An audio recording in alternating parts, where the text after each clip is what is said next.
உன் ஆலயம் சேர்ந்திடும் பல இதயம். புனித பலி உறவின் பலி, பொது வாழ்வு தரும் அன்பின் பலி.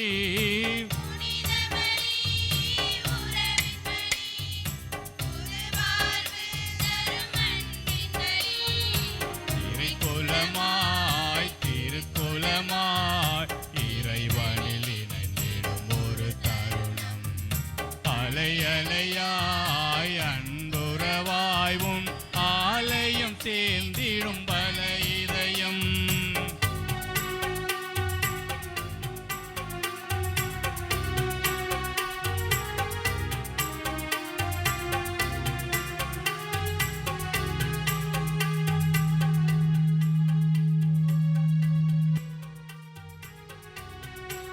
ஆலயமணியின் ஓசையிலே சங்கமித்து கூடி வாருங்களே. அந்தமாய் அன்புறவா திருமுன் கூடிடுவோம்.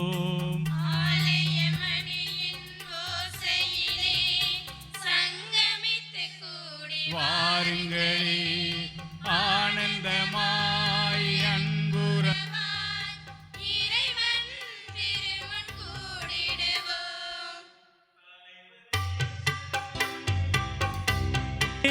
தரணி எங்கும் சென்றிடுவோம்.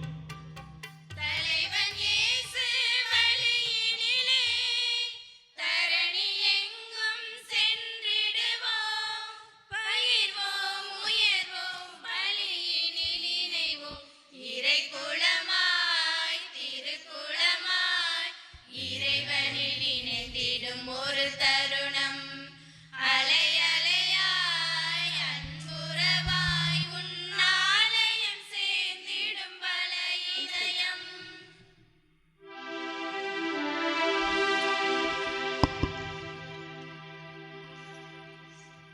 தந்தை மகன் தூய ஆவியாரின் பெயராலே ஆமென். நம் ஆண்டவராகிய இயேசு கிறிஸ்துவின் அருளும் கடவுளின் அன்பும் தூய ஆவியாரின் நட்புறவும் உங்கள் அனைவரோடும் இருப்பதாக. உம் ஆன்மாவோடும்.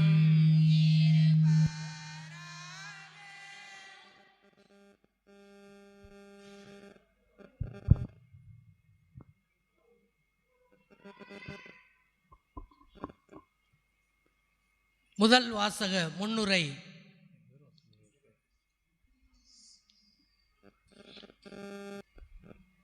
திருப்பலி முன்னுரை. இயேசுவின் பாஸ்கா விழாவை இன்று கொண்டாடுகின்றோம். பாஸ்கா என்றால் கடத்தல் என்று பொருள். பழைய ஏற்பாட்டில் கடவுளின் கனிந்த உள்ளத்தால் பாரவோனின் ஆதிக்கத்திலிருந்தும் அடிமைத்தனத்திலிருந்தும்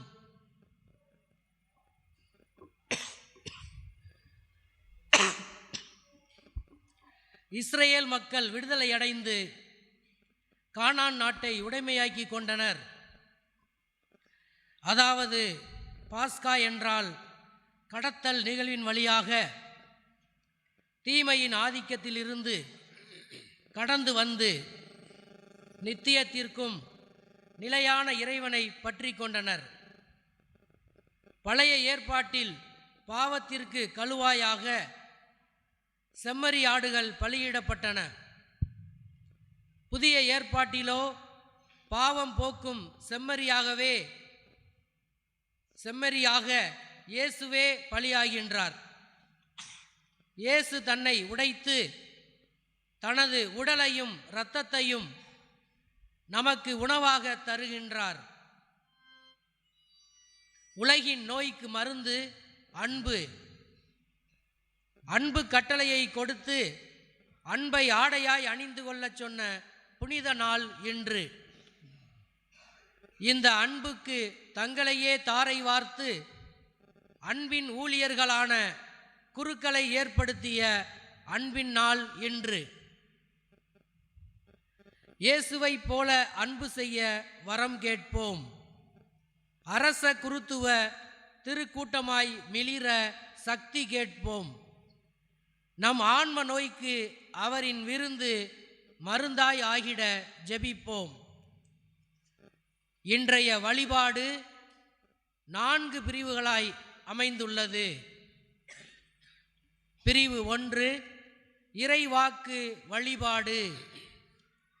பிரிவு 2 காலடிகளை கழுவும் சடங்கு. பிரிவு 3 நற்கருணை வழிபாடு.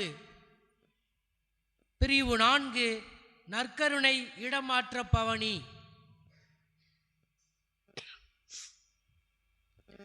இந்த மறை நிகழ்வுகளை ஏற்ற முறையில் கொண்டாட இவற்றில் ஆர்வத்தோடு பங்கேற்போம். நாம் அன்பை அணிந்து கொண்டு அன்புக்கு சான்றுரைத்து அவனியர் மனத்தில் அகலா இடம்பெறும் வண்ணம் அருளோடு வரம் வேண்டி ஜெபிப்போம். இயேசுவில் பிரியமானவர்களே, ஆண்டவருடைய இரா உணவு நற்கருணை ஏற்படுத்திய நாள். கடவுளுடைய அந்த இறப்பதற்கு முன்பாக சீடர்களோடு இணைந்து அந்த மிகப்பெரிய துயரத்திலே நற்கருணை ஏற்படுத்தியிருக்கிறார், குருத்துவத்தை ஏற்படுத்தியிருக்கிறார். பாதம் கழுவி தம்மையே தாழ்ச்சியின் அடையாளமாக காட்டியிருக்கிறார். அதனைத் தொடர்ந்து இந்த பாடுகளிலே புனித வெள்ளி என்று பயணிக்க இருக்கிறோம். இவைகள் சடங்குகளாக மாறிவிடக்கூடாது. எப்படி சடங்குகளாக மாறும்? நீங்கள் பார்வையாளர்களாக இருந்தால் அது சடங்குகளாக மாறும். எப்படி நீங்கள் பார்வையாளர்களாக இருப்பீங்க? சின்ன சின்ன விஷயத்தை அங்கே இங்கிட்டும் இப்படியே மனசு ஃபுல்லாக அங்கிட்டும் இங்கிட்டும் ஓடிக்கிட்டும் உதவி பண்ணிக்கிட்டோம், என்ன நடக்குது ஏது நடக்குது என்பதை முழுமையாக நீங்கள் அளப்பரிய ஒரு உள்ளத்தோடு அந்த என்ன செய்கிறது அந்த புரிதலோடு நீங்கள் இறங்கி அந்த ஆண்டவருடைய அந்த இரக்கத்தை உணர்கின்றவர்களாக உங்களை அர்ப்பணிக்கின்ற பொழுதுதான் அது மிகப்பெரிய ஒரு அர்த்தத்தையும் பொருளையும் கொடுக்கும். அதனால் எந்த ஒரு வேலையாக இருந்தாலும் இந்த நேரம் கடவுளுடைய பேர் இரக்கத்தின் நேரம். இந்த நாளை நாம் கொண்டாடுகின்றோம். அதனால் முழுமையாக இதில் பங்கெடுக்க, இரக்கத்தை பெற்றுக்கொள்ள இந்த சடங்குகள் வெறும் சடங்குகளாக இல்லாமல் முழு பொருள் உணர்ந்து இதில் பங்கெடுக்க உங்களை அன்போடு கேட்டுக்கொள்கிறேன்.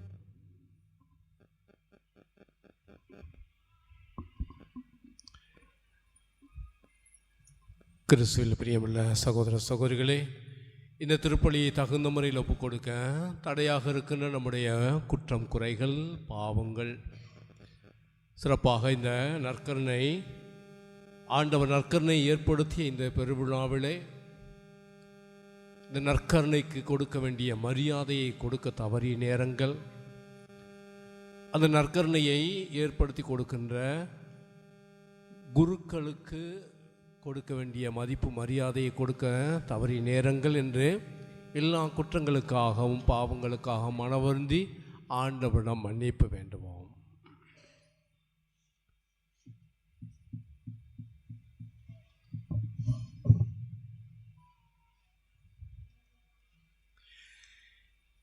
எல்லாம் வல்ல இறைவனிடமும் சகோதர சகோதரிகளே உங்களிடமும் நான் பாவியனை ஏற்றுக்கொள்கிறேன். ஏனெனில் சிந்தனையாலும் சொல்லாலும் செயலாலும் கடமையில் தவறியதாலும் பாவங்கள் பல செய்தேன்.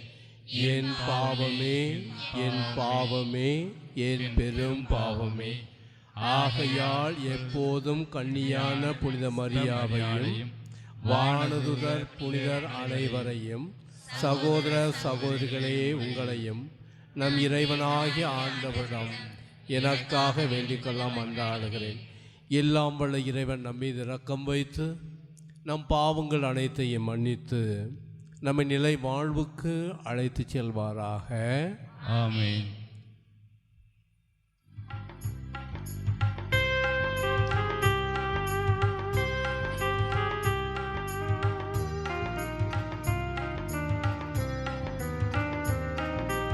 உன்னதங்களிலே கடவுளுக்கு மாட்சி உண்டாகுக. உலகினிலே நல் மனத்தோர்க்கு அமைதியாகுக. உம்மை புகழ்கின்றோம், உம்மை வாழ்த்துகின்றோம், உம்மை ஆராதிக்கின்றோம், உம்மை மாட்சிப்படுத்துகின்றோம். உமது மேலான் மாட்சியின் பொருட்டு உமக்கு நன்றி கூறுகின்றோம். ஆண்டவராகிய இறைவா, வானுலக அரசரே, எல்லாம் வல்ல தந்தையாகிய இறைவா, ஒரே மகனாய் உதித்த ஆண்டவர் இயேசு கிறிஸ்துவே, ஆண்டவராகிய இறைவா, இறைவனின் செம்மறியே, தந்தையின் திருமகனே, தந்தையின் திருமகனே, உலகின் பாவங்களை போக்குபவரே, எங்கள் மேல் இரக்கமாயிரும். உலகின் பாவங்களை போக்குபவரே, எங்கள் மன்றாட்டை ஏற்றருளும். தந்தையின் வலப்பக்கம் வீற்றிருப்பவரே, எங்கள் மேல் இரக்கமாயிரும். ஏனெனில் இயேசு கிறிஸ்துவே, நீ ஒருவரே தூயவர், நீ ஒருவரே ஆண்டவர், நீ ஒருவரே உன்னதர். தூய ஆவியாரோடு தந்தையாகிய இறைவனின் மாட்சியில் இருப்பவர் நீரே. ஆமென், ஆமென், ஆமென், ஆமென்.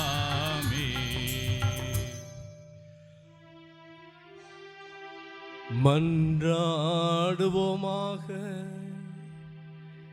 என்றென்றும் எங்களை அன்பு செய்கின்ற இறைவா, உம் திருமகன் சாவுக்கு தம்மை கையளிக்கும் வேளையில் நிலைத்து நிற்கும் அன்பின் புதிய பழியையும் திருவிருந்தையும் தமது திரு அவைக்கு தந்தருளினார். அதனால் புனிதமிக்க திருவுணவில் அடிக்கடி பங்கு கொள்ளும் நாங்கள் இத்துணை மேலான மறை நிகழ்விலிருந்து அன்பின் முழுமையையும் வாழ்வின் நிறைவையும் பெற்றுக்கொள்ள அருள்வீராக.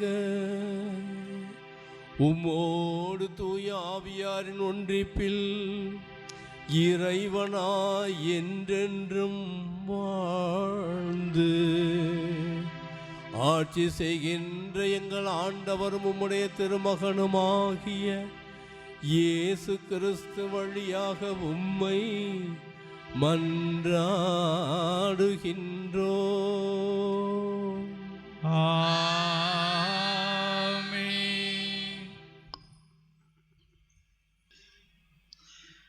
முதல் வாசக முன்னுரை. எகிப்தின் அடிமைத் தலையில் இருந்து இஸ்ரேல் மக்களுக்கு ஆண்டவர் அளித்த விடுதலையை நினைவுகூரும் விழா பாஸ்கா விழா. துன்பமான வாழ்வை கடந்து ஆண்டவர் வாக்களித்த நாட்டிற்கு பயணப்பட்ட விழா பாஸ்கா விழா. அடிமை வாழ்விலிருந்து விடுபட்டு விடுதலையடைந்த புதிய வாழ்வை ஆண்டுதோறும் பாஸ்கா விழாவாக கொண்டாட வேண்டிய வழிமுறைகளை இறைவன் மோசே வழியாக கொடுத்ததை நாம் ஆர்வமுடன் வாசிக்க கேட்போம்.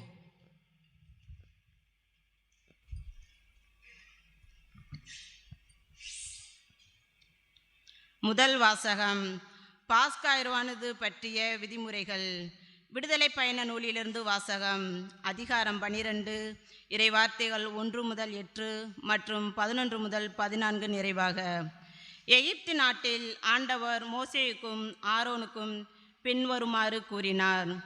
உங்களுக்கு இம்மாதங்களில் தலையாயது இம்மாதமே. ஆண்டில் உங்களுக்கு முதல் மாதமும் இதுவே. இஸ்ரேல் மக்கள் கூட்டமைப்பு முழுவதற்கும் நீங்கள் அறிவியுங்கள். அவர்கள் இம்மாதம் 10ஆம் நாள் குடும்பத்துக்கு ஒரு ஆடு, வீட்டிற்கு ஒரு ஆடு என்று தேர்ந்தெடுத்து கொள்ளட்டும். ஒரு ஆட்டினை உண்ண ஒரு வீட்டில் போதிய ஆட்கள் இல்லையெனில் உண்போரின் எண்ணிக்கைக்கும் உண்ணும் அளவுக்கும் ஏற்ப அண்டைய வீட்டாரை சேர்த்து கொள்ளட்டும். ஆடு குறைபாட்டதாக கிடாயாக 1 வயது குட்டியாக இருக்க வேண்டும். தேர்ந்தெடுப்பது வெள்ளாடாகவோ செம்பரியாடாகவோ இருக்கலாம். இம்மாதம் 14ஆம் நாள் வரை அதை வைத்து பேணுங்கள். அந்நாள் மாலை மங்கும் வேளையில் இஸ்ரேல் மக்கள் கூட்டமைப்பின் அனைத்து சபையும் அதனை வெட்ட வேண்டும். இரத்தத்தில் சிறிதளவு எடுத்து உண்ணும் வீடுகளில் 2 கதவு நிலைகளிலும் மேல் சட்டத்திலும் பூச வேண்டும். இறைச்சியை இந்த இரவிலேயே உண்ண வேண்டும். நெருப்பின் அதனை வாட்டி புளிப்பற்ற அப்பத்தோடும் கசப்பு கீரையோடும் உண்ண வேண்டும். நீங்கள் அதனை உண்ணும் முறையாவது இடையில் கச்சை கட்டி கால்களில் காலணி அணிந்து கையில் கோல் பிடித்து விரைவாக உண்ணுங்கள். இது ஆண்டவரின் பாஸ்கா. ஏனெனில் நான் இன்றிரவிலேயே எகிப்து நாடெங்கும் கடந்து சென்று எகிப்து நாட்டில் மனித தொடங்கிய விலங்கு வரை அனைத்து ஆண்பால் தலைபிறப்பையும் சாகடிப்பேன். எகிப்தின் தெய்வங்கள் அனைத்தின் மேலும் நான் தீர்ப்பிடுவேன். நானே ஆண்டவர். இரத்தம் நீங்கள் இருக்கும் வீடுகளில் உங்களுக்கு அடையாளமாக இருக்கும். நான் இரத்தத்தை கண்டு உங்களை கடந்து செல்வேன். எகிப்து நாட்டில் நான் அவர்களை சாகடிக்கும்போது கொல்லும் கொலை நோய் எதுவும் உங்கள் மேல் வராது. இந்நாள் உங்களுக்கு ஒரு நினைவு நாளாக விளங்கும். இதனை ஆண்டவரின் விழாவாக நீங்கள் தலைமுறை தோறும் கொண்டாடுங்கள். இந்த விழா உங்களுக்கு நிலையான நியாயமாக இருப்பாராக. இது ஆண்டவர் வழங்கும் அருள்வாக்கு.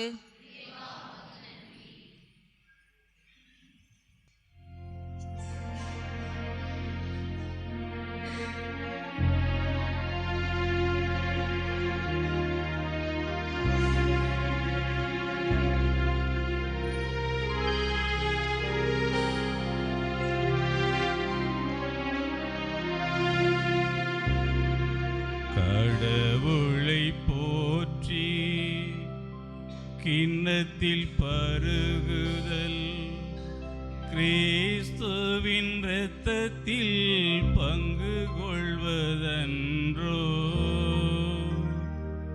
கடவுளை போற்றி கிண்ணத்தில் பருகுதல் கிறிஸ்துவின் இரத்தத்தில் பங்கு கொள்வதன்றோ. மீண்டும் ஒரு முறை. கடவுளை போற்றி கிண்ணத்தில் பருகுதல் கிறிஸ்துவின் இரத்தத்தில் பங்கு கொள்வதன்றோ. ஆண்டவர் எனக்கு செய்த எல்லா நன்மைகளுக்காகவும் நான் என்ன கைமாறு செய்வேன். மீட்பின் கிண்ணத்தை கையில் எடுத்து ஆண்டவரது பெயரை தொழுவே. கடவுளை போற்றி கிண்ணத்தில் பருகுதல் கிறிஸ்துவின் இரத்தத்தில் பங்கு கொள்வதன்றோ. மீண்டும். கடவுளை போற்றி கிண்ணத்தில் பருகுதல் கிறிஸ்துவின் இரத்தத்தில் பங்கு கொள்வதன்றோ. ஆண்டவர் தம் அன்பர்களின் சாவு அவரது பார்வையில் மிக மதிப்புக்குரியது. ஆண்டவரே, நான் உண்மையாகவே உம் ஊழியன், நான் உன் பணியாள் உம் அடியாளின் மகன். என் கட்டுகளை நீர் அவிழ்த்து விட்டீர். கடவுளை போற்றி கிண்ணத்தில் பருகுதல், கிறிஸ்துவின் இரத்தத்தில் பங்கு கொள்வதன்றோ. கடவுளை போற்றி கிண்ணத்தில் பருகுதல், கிறிஸ்துவின் இரத்தத்தில் பங்கு கொள்வதன்றோ.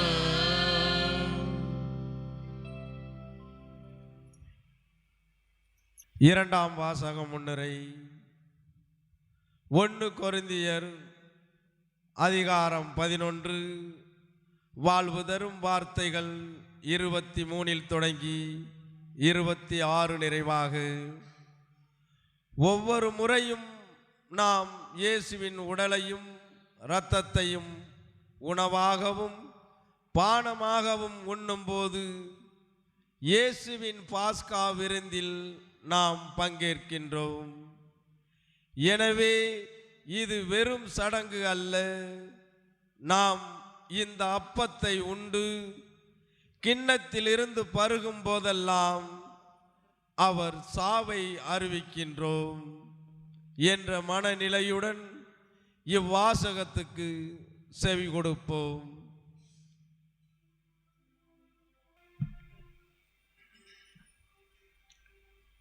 இரண்டாம் வாசகம். அப்பத்தை உண்டு கிண்ணத்தில் பருகும் போதெல்லாம் ஆண்டவருடைய சாவை அறிவிக்கிறீர்கள். திருத்தூதர் பவுல் கொரிந்தியருக்கு எழுதிய முதல் திருமுகத்தில் இருந்து வாசகம். அதிகாரம் 11 திருவசனங்கள் 23 26 முடிய. சகோதரர் சகோதரிகளே, ஆண்டவரிடமிருந்து நான் எதை பெற்றுக்கொண்டேனோ அதையே உங்களிடம் ஒப்படைக்கிறேன். அதாவது ஆண்டவருடைய இயேசு காட்டிக் கொடுக்கப்பட்ட அந்த இரவில் அப்பத்தை எடுத்து கடவுளுக்கு நன்றி செலுத்தி அதை பிட்டு, இது உங்களுக்கான என் உடல், இதை என் நினைவாக செய்யுங்கள் என்றார். அப்படியே உணவு அருந்திய பின் கிண்ணத்தையும் எடுத்து, இந்த கிண்ணம் என் இரத்தத்தால் நிலைப்படுத்தப்படும் புதிய உடன்படிக்கை, நீங்கள் இதிலிருந்து பருகும் போதெல்லாம் என் நினைவாக இவ்வாறு செய்யுங்கள் என்றார். ஆதலால் நீங்கள் இந்த அப்பத்தை உண்டு கிண்ணத்திலிருந்து பருகும் போதெல்லாம் ஆண்டவருடைய சாவை அவர் வருவரை அறிவிக்கிறீர்கள். இது ஆண்டவர் வழங்கும் அருள் வாக்கு.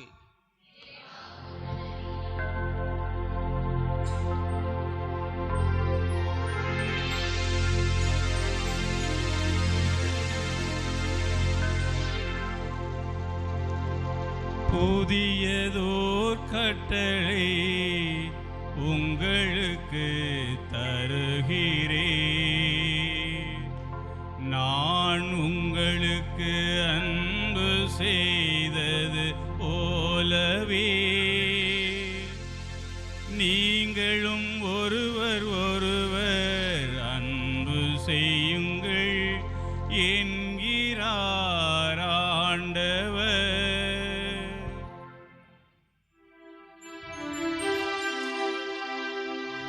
ஆண்டவர் உங்களோடு இருப்பாராக.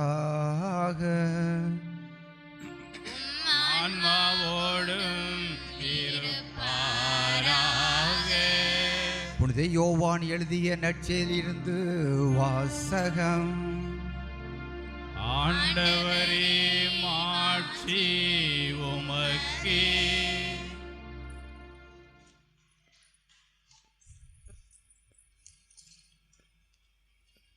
அதிகாரம் 13 இறை வார்த்தைகள் 1 முதல் 15 முடிய. பாஸ்கா விழா தொடங்க இருந்தது. தாம் இவ்வுலகை விட்டு தந்தையிடம் செல்வதற்கான நேரம் வந்துவிட்டது என்பதை இயேசு அறிந்திருந்தார். உலகில் வாழ்ந்த மக்களை தமக்குரியவர் மேல் அன்பு கொண்டிருந்த அவர் மேல் இறுதி வரை அன்பு செலுத்தினார். இயேசுவை காட்டிக் கொடுக்கும் எண்ணத்தை அழகை சீமோனின் மகனாய யூதாஸ்காரியத்தின் உள்ளத்தில் எழ செய்தது. இரவு உணவு வேளையில் தந்தை அதனையும் தம் கையில் ஒப்படைத்துள்ள என்பதையும் தாம் கடவுளமிருந்து வந்தது போல் அவரிடமே திரும்பி செல்ல வேண்டும் என்பதை அறிந்தவராய் இயேசு பந்தில் இருந்து எழுந்து தம் மேலாடைகளை கழற்றி வைத்துவிட்டு ஒரு துண்டை எடுத்து இடுப்பில் கட்டி கொண்டார். பின்னர் ஒரு குவளையில் தண்ணீர் எடுத்து சீரலுடைய காலடிகளை கழுவ இடுப்பில் கட்டியிருந்த துண்டால் துடைக்கத் தொடங்கினார். சீமோனும் பேதுருவிடம் இயேசு வந்தபோது அவர், ஆண்டவரே, நீரா என் காலடிகளை கழுவ போகிறீர் என்று கேட்டார். இயேசு மறுமொழியாக, நான் செய்வது இன்னதென்று இப்பொழுது உனக்கு புரியாது, பின்னரே புரிந்து கொள்வாய் என்றார். பேதுரு அவரிடம், நீ என் காலடிகளை கழுவ விட மாட்டேன் என்றார். இயேசு அவரை பார்த்து, நான் உன் காலடிகளை கழுவாவிட்டால் என்னோடு உனக்கு பங்கு இல்லை என்றார். அப்பொழுது சீமோன் பேதுரு, அப்படியாண்டால் ஆண்டவரே, என் காலடிகள் மட்டுமல்ல, என் கைகளையும் தலையும் கூட கழுவும் என்றார். இயேசு அவரிடம், குளித்து விட்டவர் தம் கால்களை மட்டும் கழுவினால் போதும், அவர் தூய்மையாக்கி விடுவார். நீங்களும் தூய்மையாய் இருக்கின்றீர்கள், ஆனாலும் அனைவரும் தூய்மையாக இல்லை என்றார். தம்மை காட்டிக் கொடுப்பவன் எவன் என்று அவருக்கு ஏற்கனவே தெரிந்தது. எனவே தான் உங்களுக்குள் அனைவரும் தூய்மையாக இல்லை என்றார். அவருடைய காலடிகளை கழுவிய பின் இயேசு தம் மேலாடையை அணிந்து கொண்டு மீண்டும் பந்தியில் அமர்ந்து அவரிடம் கூறியது, நான் உங்களுக்கு செய்தது என்னவென்று உங்களுக்கு புரியாதா? நீங்களும் என்னை போதகர் என்றும் ஆண்டவர் என்றும் அழைக்கிறீர்கள். நீங்கள் அவ்வாறு கூப்பிடுவது முறையே. நான் போதகர்தான், ஆண்டவர்தான். ஆகவே ஆண்டவரும் போதகருமான நான் உங்களுக்கு காலடிகளை கழுவுகிறேன் என்றால், நீங்களும் ஒருவர் மற்றவருடைய காலடிகளை கழுவ கடமைப்பட்டிருக்கின்றீர்கள். நான் செய்தது போல நீங்களும் செய்யுமாறு நான் உங்களுக்கு முன்மாதிரியாக காட்டினேன் என்றார். இது கிறிஸ்துவின் செய்தி. கிறிஸ்துவே உமக்கு புகழ்.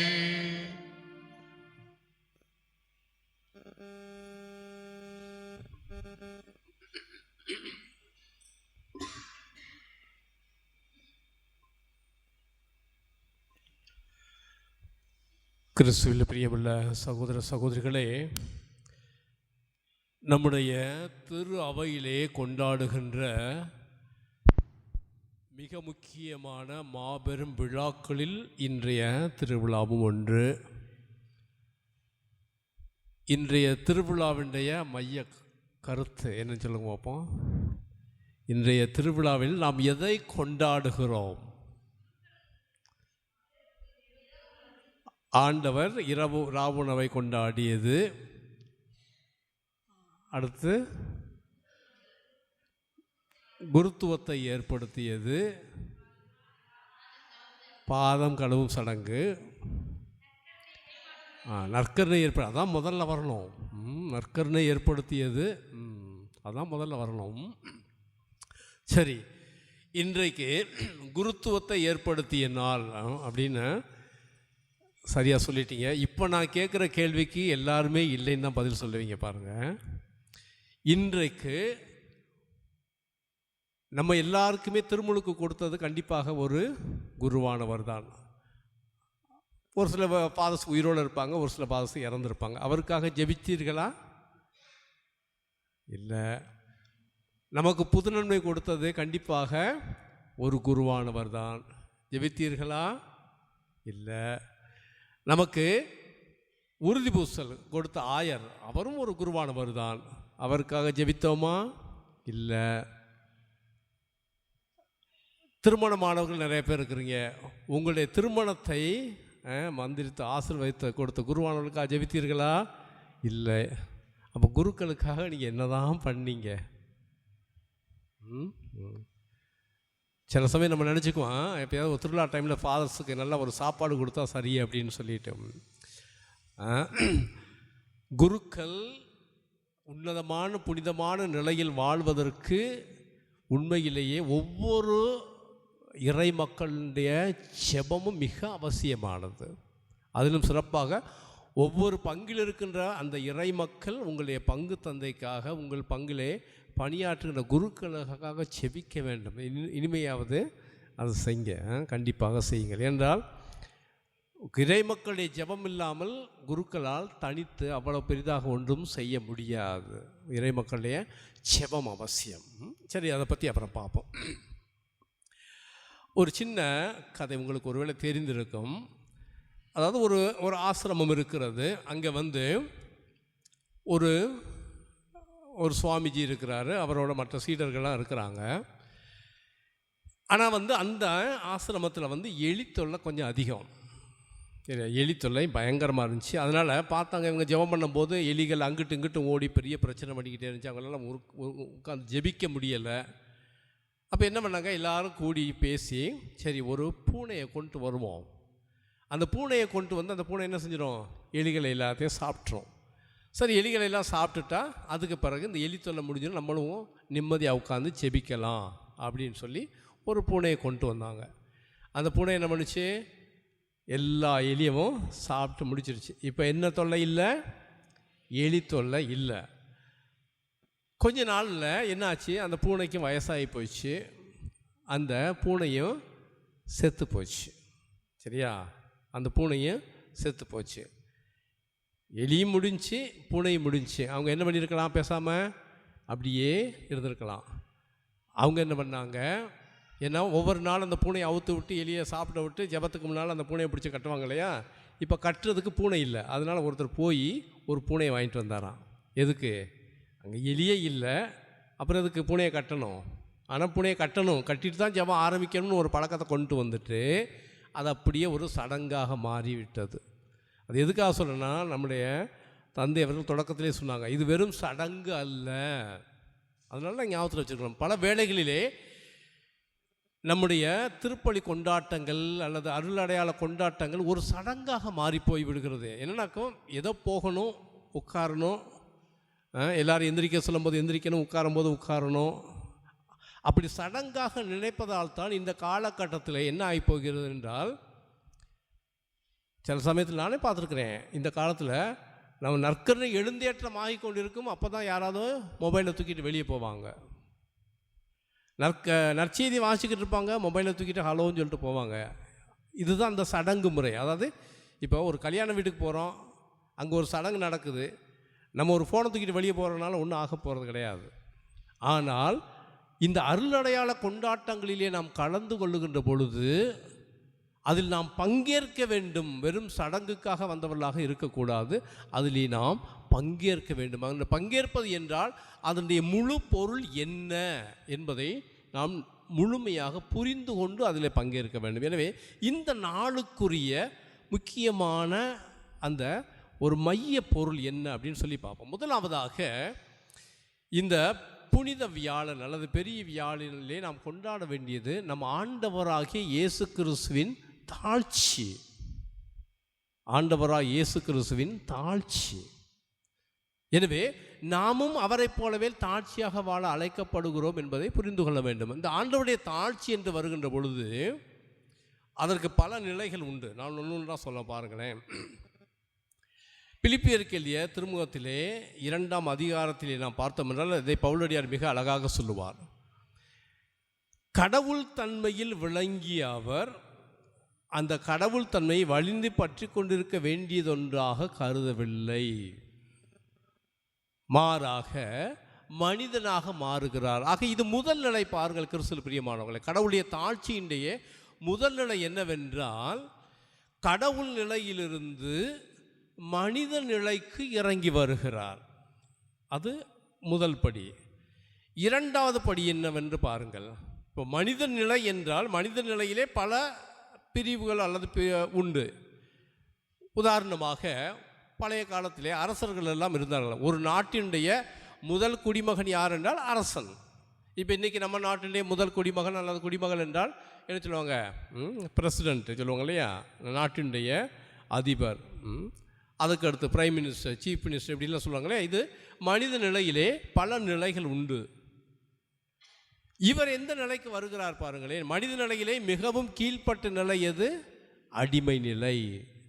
ஆக கடவுள் தன்மையில் விளங்கிய அவர் தம்மையே வெறுமையாக்கி மனித நிலையிலும் அடிமையின் தன்மை உண்டு. ஆக மனித நிலைக்கு இறங்கி வருவது மட்டுமல்லாமல் அதிலும் கடைசி நிலையை தேர்ந்து கொள்ளுகிறார். அதனைத்தான் இன்றைய நாம் வழிபாட்டு கொண்டாட்டத்திலே பார்க்கிறோம். அவர் பந்தியில் இருக்கின்ற பொழுது எழுந்து தன்னுடைய மேலாடையை களைந்து விட்டு இடுப்பிலே ஒரு துண்டை கட்டி கொண்டு, யார் அது செய்வா? அடிமை செய்ய வேண்டிய வேலை. இடுப்பிலே துண்டை கட்டி கொண்டு பாதம் கழுவக்கூடிய வேலையை செய்ய வேண்டியது ஒரு அடிமை. அந்த அடிமை செய்ய வேண்டியதை அவர் செய்கிறார் பாருங்கள். அதனால்தான் மனித நிலைக்கு இறங்கி வந்து அடிமையின் தன்மை கொண்டு சாவை ஏற்கும் அளவுக்கு, அதைத்தான் நாம் நாளை கொண்டாட இருக்கிறோம். சாவை ஏற்கும் அளவுக்கு. அதிலும் பாருங்களேன், இந்த உலகத்திலேயே அன்றிலிருந்து இன்று வரை மிக கேவலமான ஒரு சாவு என்னவென்றால் சிலுவையில் அறையப்பட்டு கொல்லப்படுவது. சிலர் வயசாகி இறக்கலாம், அல்லது இறந்த பிறகு கூட மிக உன்னதமான ஒரு நிலைக்கு இருக்கலாம். எல்லாரும் ஆயிரக்கணக்கான மக்கள் பார்க்கக்கூடிய இடத்துல வைத்திருப்பார்கள். அது ஒரு நல்ல மரணம் என்று வைத்துக்கொள்வோமே. ஆக மனித நிலையிலும் கடைசி நிலை எடுத்துக்கொள்ளுகிறார். அந்த சாவிலும் மிக கேவலமான சிலுவை சாவை ஏற்றுக்கொள்ளுகிறார். எதற்காகவென்றால் நாம் மீட்படைய வேண்டும் என்பதற்காக. ஆக அடிமையின் தன்மை கொண்டு சாவை ஏற்கும் அளவுக்கு, அதுவும் சிலுவை சாவை ஏற்கும் அளவுக்கு தன்னையே தாழ்த்தி கொண்டார். ஆக கிறிஸ்துவில் பிரியமானவர்களே, இந்த பெரிய வியாழன் என்பது ஆண்டவர் இயேசு கிறிஸ்துவினுடைய தாழ்ச்சியின் பெருவிழா. ஆக ஆண்டவராக இயேசு கிறிஸ்து எப்படி தன்னைத்தானே தாழ்த்தி கொண்டாரோ அதே போல நாமும் நாமே தாழ்த்தி கொள்ள வேண்டும். ஆண்டவர் இயேசு கிறிஸ்து அதை தெளிவாக சொல்கிறார். எவனொருவன் தன்னை தாழ்த்துகிறானோ அவன் உயர்த்தப்படுவான். ஆக அதற்கு பதில் இல்லாமையெல்லாம் இல்லை. அதே பிலிப்பியருக்கு எழுதிய திருமுகத்திலே நான் இப்போ சொன்ன பகுதி, அந்த 2ஆம் அதிகாரத்திலே 6 முதல் அந்த 11 வரை உள்ள வசனங்களை பார்த்தீர்கள் என்றால் அதில் தெளிவாக சொல்லப்படும். எனவே கடவுள் அவரை எல்லோருக்கும் மேலாக உயர்த்தி எப்பெயருக்கும் மேலான பெயரை அவருக்கு கொடுத்தார். எனவே விண்ணுலகோர் மண்ணுலகோர் அனைவரும் அவர் முன் மண்டியிட்டு ஆண்டவர் இயேசு கிறிஸ்து அவரை ஆண்டவர் என அறிக்கையிடுவார்கள் என்று சொல்லுவார். ஆக தன்னை தாழ்த்துகிறவன் எவனும் உயர்த்த பெறுவான். ஆக முதலிலே கிறிஸ்துவில் பிரியமானவர்களே, இன்றைய நாள் தாழ்ச்சியின் பெருவிழா. இந்த தாழ்ச்சியின் பெருவிழாவிலே நாம் நம்மை கொஞ்சம் பரிசோதித்து பார்ப்போம். நம்முடைய தாழ்ச்சியான மனநிலை என்ன? பொதுவாகவே மனிதனுக்கு ஒரு பிடிவாதம் இருக்கும், ஒரு ஆணவம் இருக்கும். ஏனென்றால் நான் உயர்ந்தவன், நான் யாருக்கும் விட்டு கொடுக்க கூடாது. இப்போ ஒரு சண்டையே நடக்குதுன்னு வச்சுக்கங்களேன். சண்டையில் அவங்க ஒரு வார்த்தை பேசினா நம்ம 2 வார்த்தை பேசினா தான் நம்ம வெற்றி வீரர்னு நினச்சிக்கிறோம் இல்லையா? அல்லது ஒரு குடும்பத்துக்குள்ள பிரச்சனை வச்சுக்கோங்க, அண்ணன் தம்பி பிரச்சனையோ அல்லது அக்கா தங்கச்சி பிரச்சனையோ, அந்த சொத்து பிரச்சனைலாம் வரும்போது என்ன நடக்கும்? நான் ஏன் விட்டு கொடுக்கணும்? என்னமோ நம்ம எல்லாத்தையும் அள்ளிட்டு போகிற மாதிரி. யாரும் எதையும் அள்ளிட்டு போகிறது கிடையாது. ஆக கிறிஸ்துவில் பிரியமானவர்களே, அந்த விட்டு கொடுக்கக்கூடிய மனப்பான்மை, தியாகம் செய்யக்கூடிய மனப்பான்மை, நம்மை யாராவது காயப்படுத்தி விட்டால் ஏதோ தெரியாமல் செய்து விட்டார்கள் என்று மன்னிக்கக்கூடிய மனப்பான்மை, இவையெல்லாம் தான் தாழ்ச்சியின் அடையாளம். நம்முடைய திரு அவையிலே பல புனிதர்கள் இருக்கிறார்கள். அதில் ஒரு புனிதர் மார்ட்டின் தே போரஸ் அப்படின்னு ஒருத்தர் இருக்கிறார். மார்ட்டின் தே போரஸ். அவருக்கு இன்னொரு பேர் என்ன தெரியுமா?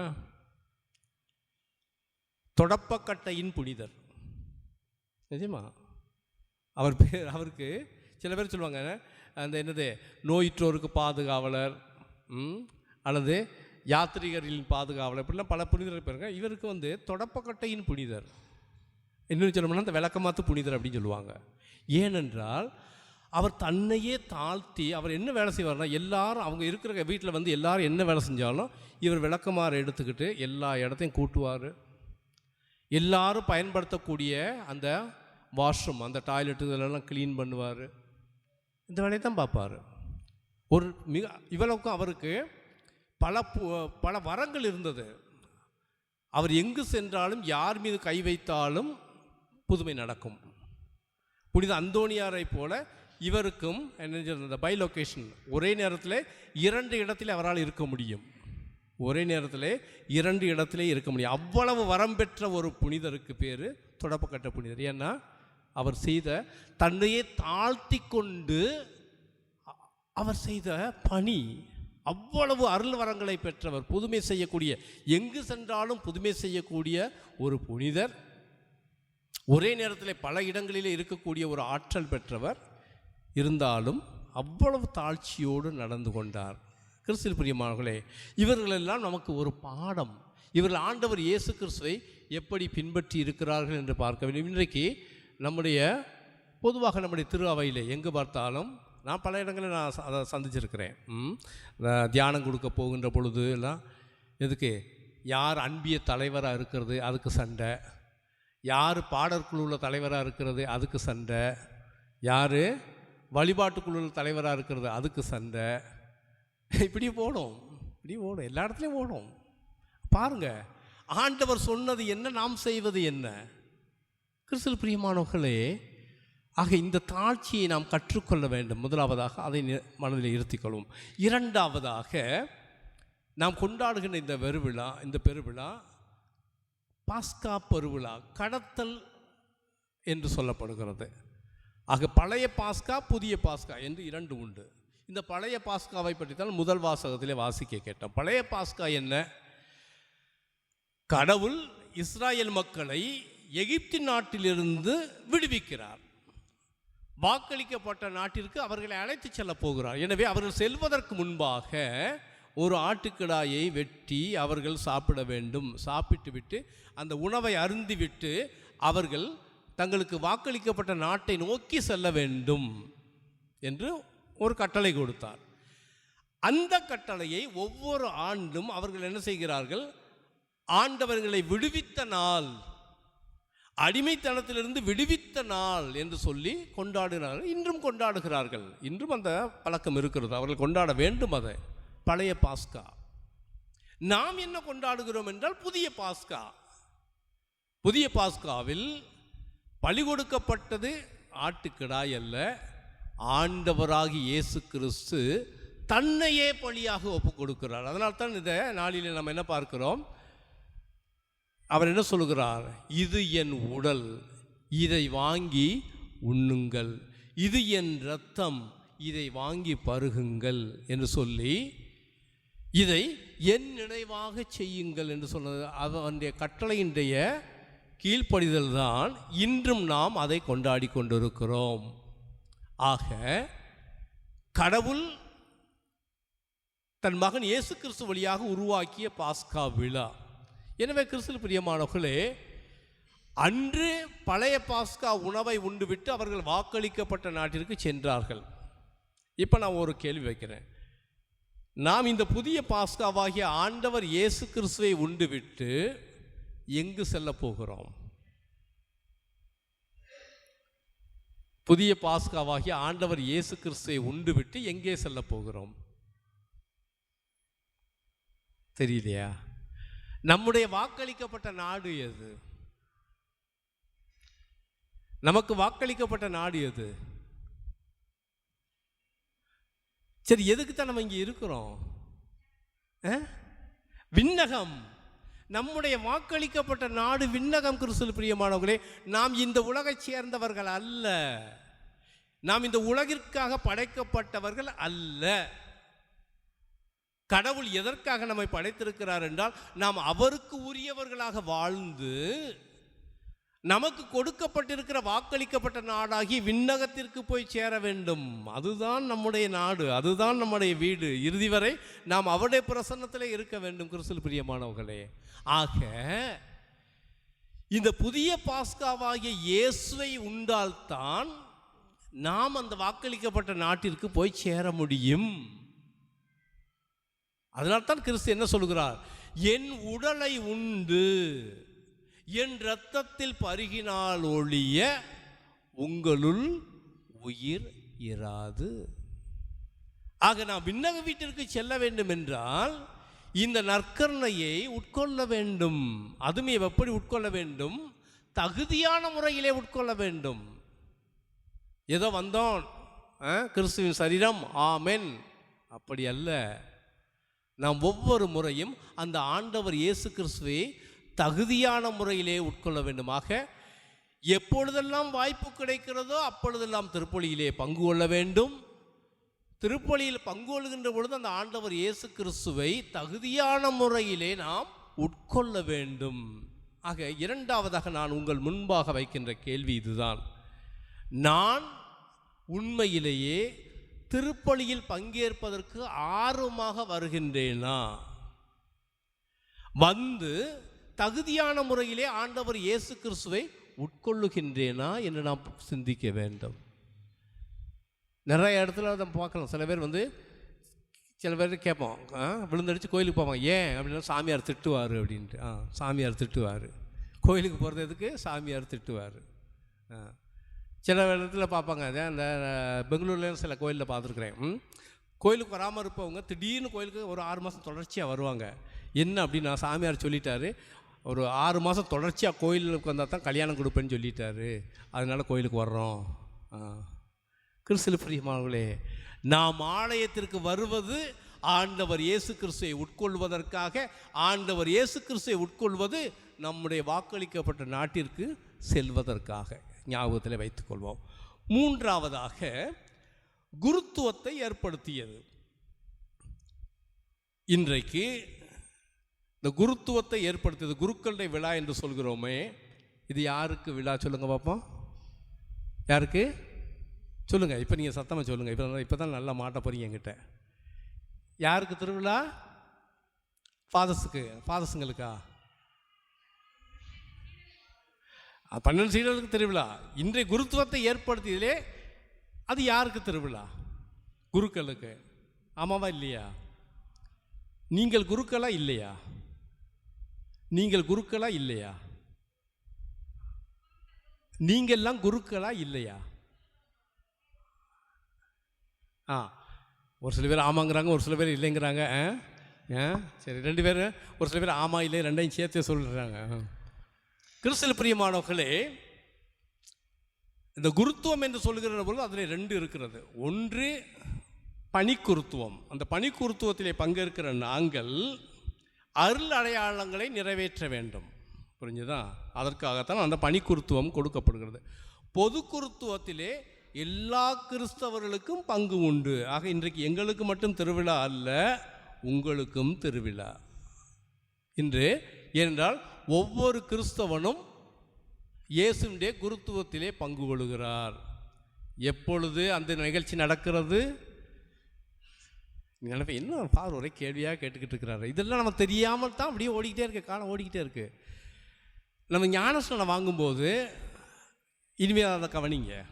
ஞானஸ்நானம் வாங்குகின்ற பொழுது குருவானவர் தலையில் எண்ணெய் பூசி சொல்லுவார், குருவும் அரசரும் ஆசிரியருமாகிய இயேசுவின் குருத்துவத்தில் பங்கு பெற்று அப்படின்னு எல்லாருக்குமே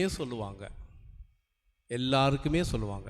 அப்பொழுதுதான் ஒவ்வொரு கிறிஸ்தவனும், ஒவ்வொரு கத்தோலிக்க கிறிஸ்தவரும் குருத்துவத்திலே நீங்கள் பங்கெடுக்கிறீர்கள். தலைமீது எண்ணெய் பூசி அதை சொல்லுவார், குருவும் ஆசிரியரும் அரசருமாகிய இயேசுவின் குருத்துவத்தில் பங்கு கொண்டு. இப்போ அந்த புக்கு, ஞானஸ்நான புக்கு எங்கிட்ட இல்லைன்னா வாசித்து காமிச்சிருவேன், அதில் இருக்கிறது. ஆக நீங்களும் அந்த இயேசுடைய குருத்துவத்திலே பங்கேற்க வேண்டும். எப்படி பங்கேற்க வேண்டும் என்றால், ஒரு குருவானவர் என்ன செய்வார்? அவருடைய முக்கியமான பணி என்னவென்றால் பழி ஒப்பு கொடுப்பது. ஸோ அந்த பழி ஒப்பு கொடுப்பது என்று சொல்கின்ற பொழுது 2 வகை இருக்கிறது. ஒன்று பீடத்திலே ஒப்பு கொடுக்கின்ற ஒரு பழி, இன்னொன்று நம்மை நாமே புனிதமாக கடவுளுக்கு ஒப்பு கொடுப்பது. ரோமருக்கு இல்லையா திருமுகத்திலே பவுலடியார் 12வது அதிகாரத்திலே 1 வசனத்திலே அழகாக சொல்லுவார், உங்களை பரிசுத்த உயிருள்ள பலியாக கடவுளுக்கு ஒப்பு கொடுங்கள். இருக்கா? உங்கள் அனைவரையும் பரிசுத்த உயிருள்ள பலியாக கடவுளுக்கு ஒப்பு கொடுங்கள். ஆக இயேசுவின் குருத்துவத்திலே பங்கேற்கிற நாம் அனைவரும் புனிதர்களாக வாழ வேண்டும். அதுதான் முதலாவதாக. ஆக குரு என்றால் தன்னைத்தானே புனிதமாக வைத்துக்கொண்டு கடவுளுக்கு பழி ஒப்பு கொடுப்பது. 2வது என்ன சொன்னேன்? ஆசிரியர். ஆக குருவும் ஆசிரியரும் அரசரும். ஆக குரு என்று சொல்லுகின்ற பொழுது இந்த பழியை ஒப்பு கொடுப்பது, நம்மை நாமே புனிதமானவர்களாக உயிருள்ள பழியாக கடவுளுக்கு ஒப்பு கொடுப்பது. 2வது ஆசிரியர் பணி. இந்த ஆசிரியர் பணி என்றால் டெட் எழுதிட்டு ஸ்கூலில் போய் வேலை பார்க்குற அந்த ஆசிரியர் பணி அல்ல. நம்முடைய சொல்லாலும் செயலாலும் நற்செய்தியை அறிவித்து வாழ்வது. ஆக முன்னுதாரணமான வாழ்க்கை. இன்றைக்கு நம்முடைய இந்த பகுதியை பார்க்கின்ற மக்கள் நாம் வாழக்கூடிய விதத்தை பார்த்து இவர்கள் வித்தியாசமாக இருக்கிறார்கள், இவர்கள் வணங்குகின்ற தெய்வம் வித்தியாசமானது, இவர்கள் மற்றவர்களைப் போல இல்லாமல் இந்த உலகத்து மக்களைப் போல இல்லாமல் சற்று வித்தியாசமாக வாழ்கிறார்கள், இவர்கள் செபிக்கக்கூடிய விதம், இவர்கள் ஒரே குடும்பமாக வாழக்கூடிய விதம், இதெல்லாம் வித்தியாசமாக இருக்கிறது என்று சொல்லக்கூடிய அளவிலே நம்முடைய வாழ்க்கை முறை அமைய வேண்டும். ஆக நம்முடைய சொல்லாலும் செயலாலும் நற்செய்தியை அறிவிக்க வேண்டும். ஆக குருவும் ஆசிரியரும். புரிஞ்சுதா? 3வது அரசராகிய கிறிஸ்து அரசர். அந்த அரச குருத்துவத்திலும் நமக்கு பங்கு உண்டு. அரசனுடைய பணி என்ன? மற்றவர்களுக்கு சேவை செய்வது, பாதுகாப்பு கொடுப்பது. ஆக பிறருக்கு சேவை செய்வதுதான் ஒரு அரசனுடைய பணி. மக்களுக்கு தேவையான எல்லாவற்றையும் செய்ய வேண்டியது தான் அந்த அரசனுடைய பணி. ஆக கிறிஸ்து பிரியமானவர்களே, கிறிஸ்து அதைத்தான் செய்தார், நாமும் அதைத்தான் செய்யணும். அதைத்தான் இயேசு கிறிஸ்து தன்னுடைய சீடர்களுக்கு சொல்லுவார், நான் உங்களுடைய பாதங்களை கழுவியது போல நீங்களும் ஒருவருடைய பாதங்களை கழுவுங்கள். அப்படின்னா நம்ம அதை அப்படியே எடுத்துக்கக்கூடாது. வீட்டில் போய் எல்லாரும் வாங்க உட்காருங்க, ஒரு ஜக்கில் தண்ணி எடுத்து காலில் ஊற்றி விட்றேன் அப்படின்னு. அப்படி அல்ல. கிறிஸ்து பிரியமானவர்களே, ஒரு கணவன் என்ற முறையிலே மனைவிக்கு செய்ய வேண்டிய கடமைகள், மனைவி என்ற விதத்திலே கணவருக்கு செய்ய வேண்டிய கடமைகள், பெற்றோர்கள் என்ற நிலையிலிருந்து உங்கள் பிள்ளைகளுக்கு நீங்கள் செய்ய வேண்டிய கடமைகள், பிள்ளைகள் பெற்றோர்களுக்கு செய்ய வேண்டிய கடமைகள், இதையெல்லாம் நீங்கள் சரியாக செய்கின்ற போதுதான் நீங்கள் உண்மையிலேயே கிறிஸ்துவின் அந்த அரச குருத்துவத்திலே பங்கு கொள்கின்றீர்கள். செய்ய வேண்டிய கடமைகளை ஒழுங்காக செய்கின்றோம். ஆக இங்கே ஒரு 3 கேள்வியை வைக்கிறேன். நம்மை நாமே புனிதர்களாக கடவுளுக்கு ஒப்பு கொடுக்கின்றோமா? நம்முடைய சொல்லாலும் செயலாலும் நற்செய்தியை அறிவிக்கின்றோமா? அடுத்தது, நாம் பிறருக்கு பணி செய்து வாழ்கின்றோமா? இதையெல்லாம் சிந்தித்து பார்ப்போம். கடைசியாக இன்னொன்றையும் சொல்லி முடிப்பார். 4வதாக என்ன சொல்வார்?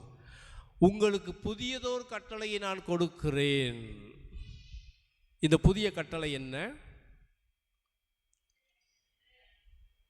அது பாதி கட்டளை தான், முழு கட்டளை எனக்கு சொல்லுங்க. நான் உங்களை அன்பு செய்தது போல. அது வரைக்கும் அதை பற்றி அங்கே இருக்காது. விவிலியத்தில் பார்த்தீங்கன்னா இருக்காது. அது விவிலியத்தில் என்ன இருக்க வேண்டும் என்றால், எல்லாவற்றிற்கும் மேலாக கடவுளை அன்பு செய், உன்னை நீ அன்பு செய்வது போல பிறரையும் அன்பு செய். அதுதான் இருக்கிறது. அந்த கட்டளையில் ஒரு புதிய ஒன்றை சேர்க்கிறார் ஆண்டவராக இயேசு கிறிஸ்து. என்ன சேர்க்கிறார்? நான் உங்களை அன்பு செய்தது போல நீங்களும் ஒருவரை அன்பு செய்யுங்கள். அதுதான் புதிய கட்டளை. ஆக ஆண்டவர் இயேசு கிறிஸ்து என்ன செய்தார் என்று நமக்கு தெரியும். அடிமையின் நிலையேற்றார், சாவை ஏற்றார். தான் வாழ்கின்ற போதெல்லாம் எங்கெல்லாம் நோயாளிகள் இருந்தார்களோ அவர்களை சென்று சந்தித்தார், எங்கெல்லாம் ஏழைகள் இருந்தார்களோ அவர்களை சென்று சந்தித்தார். இன்னொன்று நல்லா யோசித்து பாருங்களேன், ஆண்டவர் இயேசு கிறிஸ்து என்னைக்காவது கூட்டம் போட்டு உட்கார்ந்து அவரை பற்றி, இவரை பற்றி, பிலாத்துவை பற்றி, கயபாவை பற்றி, இல்லை அவங்கள பற்றி இவங்களை பற்றி என்னைக்காவது கதை பேசியிருப்பாரா? கதையை பேசியிருக்க மாட்டார்ல. ஏனென்றால் அது அன்புக்கு விரோதமானது என்பது அவருக்கு தெரியும். தவறாக நடக்கின்றார்கள் என்றால் நீ நேருக்கு நேராக நீங்கள் செய்வது சரியல்ல என்று சொல்வது அது வேறு. பரிசேயர்களை பார்த்தா தான் சொல்லுவார், நீங்கள் செய்கிறது சரியில்லை, நீங்கள் இப்படி இருக்கக்கூடாதுன்னு தெளிவாக சொல்லிவிடுவார். கூட்டம் போட்டு பேச மாட்டார். நம்ம நினைப்பதையும் என்ன கூட்டம் போட்டு அவங்க அப்படி, இவங்க இப்படி, இவங்க அப்படி, அவங்க அப்படி, அவங்க அப்படி, அதுலேயே வாழ்க்கையில் பாதி நாள் ஓடி போயிடுது நமக்கு. அது அன்புக்கு விரோதமானது கிறிஸ்து பிரியமானவர்களே, அன்புக்கு விரோதமானது. யாராவது சரியில்லை என்றால் நம் நேருக்கு நேராக ஒரு சகோதரன் என்ற முறையிலோ சகோதரி என்ற முறையிலோ சரிப்படுத்தி கொள்ள வேண்டும். அதுதான் சரியான முறை. ஆக இப்படிப்பட்ட ஒரு கிறிஸ்தவ வாழ்க்கையை வாழ்வதற்குத்தான் இன்றைய பெருவிழா நம்மை அழைக்கிறது. ஏதோ வந்தோம், உட்கார்ந்தோம், பாதங்களும் சடங்கை பார்த்தோம், ஆமிஞ்சாமி சொல்லிட்டு போனோங்கிறதுக்காக ஆகலை. அதில் இன்றைக்கி திருவிழாவில் எவ்வளவு அர்த்தங்கள் இருக்குது பாருங்களேன். இதையெல்லாம் மனதில் இருத்தி நாம் கொண்டாட வேண்டும். ஆக திரும்ப உங்களுக்கு ஒரு சுருக்கமாக சொல்லிடுறேன். முதலாவதாக தாழ்ச்சி, இரண்டாவதாக பாஸ்கா, விண்ணக வாழ்வுக்கு தேவையான உணவு, நற்கருணை, அதை தகுந்த முறையிலே கொண்டாட வேண்டும். நாமும் இயேசுடைய குருத்துவத்திலே பங்கு கொள்கிறோம். யாராரு? குருவும் ஆசிரியரும் அரசருமாகிய இயேசுவின் குருத்துவத்திலே பங்கு கொள்கிறோம். புதியதோர் கட்டளையை நமக்கு கொடுத்திருக்கிறார். அவர் அன்பு செய்தது போல நாம் பிறரையும் அன்பு செய்ய வேண்டும். சுருக்கமாக இதுதான் மனசில் வச்சுக்குங்க. அதனால் அந்த நற்கரணையை, அந்த பவனி, இடமாற்ற பவனி நடந்த அந்த நற்கரணையை எழுந்தேற்றம் செய்து நாம் அங்கே ஆராதனையிலே பங்கு கொள்கின்ற பொழுது இதை சிந்திப்போம். அதுதான் இன்றைய பெருவிழாவுடைய மைய கருத்து இதுதான். எனவே அந்த அவருக்கு உகந்த மக்களாக நாம் எல்லோரும் வாழ இறைவன் நம் எல்லோருக்கும் அருள் தர வேண்டும் என்று உருக்கமாக மன்றாடி இந்த திருப்பலியை தொடர்வோம். ஆமென்.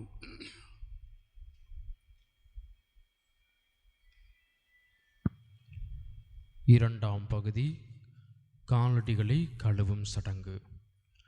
பாலஸ்தீன் பகுதி அதிக புழுதி வடிந்த பகுதி. கோடை காலங்களில் அதிக புழுதி படியும், மழை காலங்களிலும் அதிகம் சேரும் சகதியும் படியும். அதனால் பாலஸ்தீன யூதர்கள் நீண்ட காலணி அணிவார்கள். வெளியில் சென்றுவிட்டு வீட்டுக்குள் நுழையும் போது அங்கே அவர்கள் காலடிகளை கழுவ அடிமை ஒரு துண்டோடு காத்திருப்பார். அடிமை இல்லாதவர்கள் தாங்களாகவே காலடிகளை கழுவிக்கொள்வார்கள். அதே யூத கலாச்சாரத்தில் வருகின்ற இயேசு சற்று வித்தியாசமாக இருக்கின்றார். தானே முன் சென்று தன் சீடர்களின் காலடிகளை கழுவி பாடம் கற்றுத்தருகிறார். பணிவும் கனிவும் கொண்டவன்தான். பணிவும் கனிவும், கனிவான பேச்சும் தாழ்மையான எண்ணமும் தாழ்ச்சியோடு அரவணைக்கின்றவன்தான் உண்மையான தலைவன் என்பதை எண்பித்து காட்டும் இயேசுவின் மனநிலையோடு இப்புனிதமான சடங்கில் பங்கெடுப்போம். பாதம் கழுவுபவர்கள் சடங்கு, அதற்கேற்றவாறு அனைவரும் அமரும்படி உங்கள் அன்போடு கேட்டுக்கொள்கிறேன். தம்மேலாடை கலைந்து இடுப்பினில் தொண்டை கட்டி சீடரிடம் எழுந்து வந்தார்.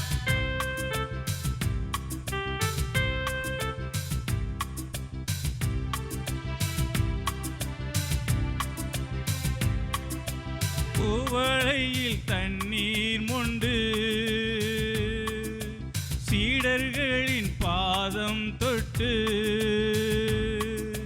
கழுவியே துடைத்து விட்டார்.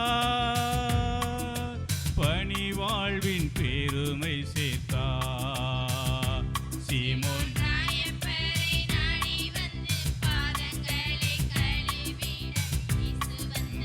நேரத்திலே ராயப்ப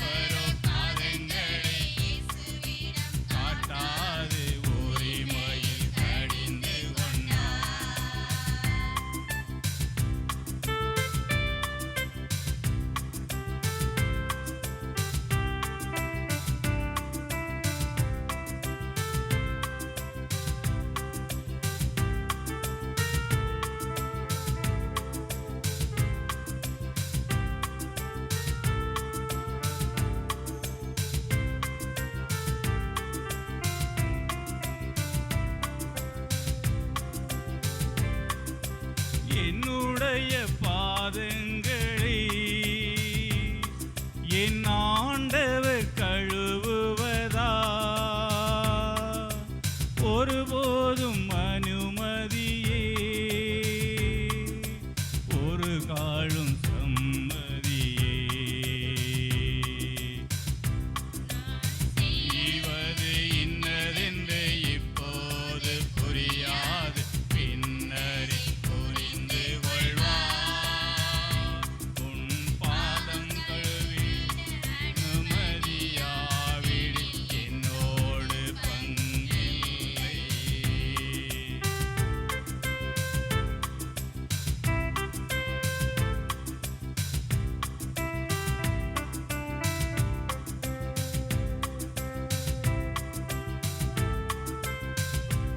ஆண்டவரே போதகரே,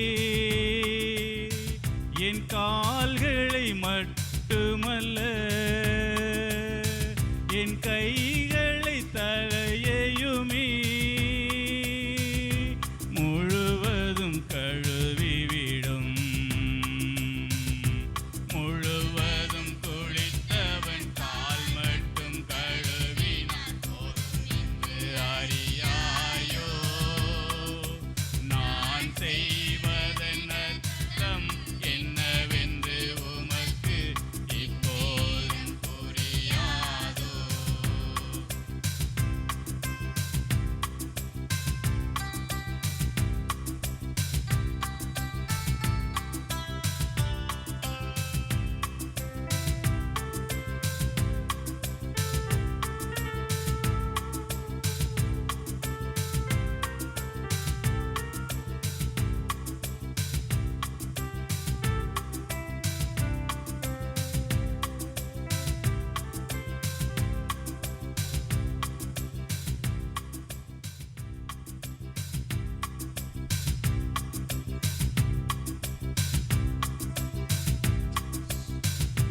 நான் ஆண்டவர் போதகர்தா, முன்மாதிரி காட்டுகிறே. நீங்கள் ஒருவரது பாதங்களை கழுவுங்கள். இயேசு சொன்ன வார்த்தைகளை மனதினில் இருத்தி நாமும் வாழ்ந்திடுவோம். பிறர் பணி செய்து வாழ்வது நம் வாழ்வின் கடமை, சீடரின் தகுதி என்போம். பிறர் பணி செய்து வாழ்வது நம் வாழ்வின் கடமை, சீடரின் தகுதி என்போம். பிறர் பணி செய்து வாழ்வது நம் வாழ்வின் கடமை, சீடரின் தகுதி என்போம். சீடரின் தகுதி என்போம். சீடரின் தகுதி என்போம்.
நீர் பெயர் சொல்லி அழைத்து தகுதியை அளித்து தகுந்த விதத்தில் காத்து வரும் எம் திரு அவை பணியாளர்கள் உமது ஆசியால் நிரப்பப்பட்டு தங்கள் குருத்துவத்தின் மகத்துவத்தை உணர்ந்து பணியிலும் பண்பிலும் சிறந்து விளங்க வேண்டும் என்று இறைவா உம்மை மன்றாடுகின்றோம்.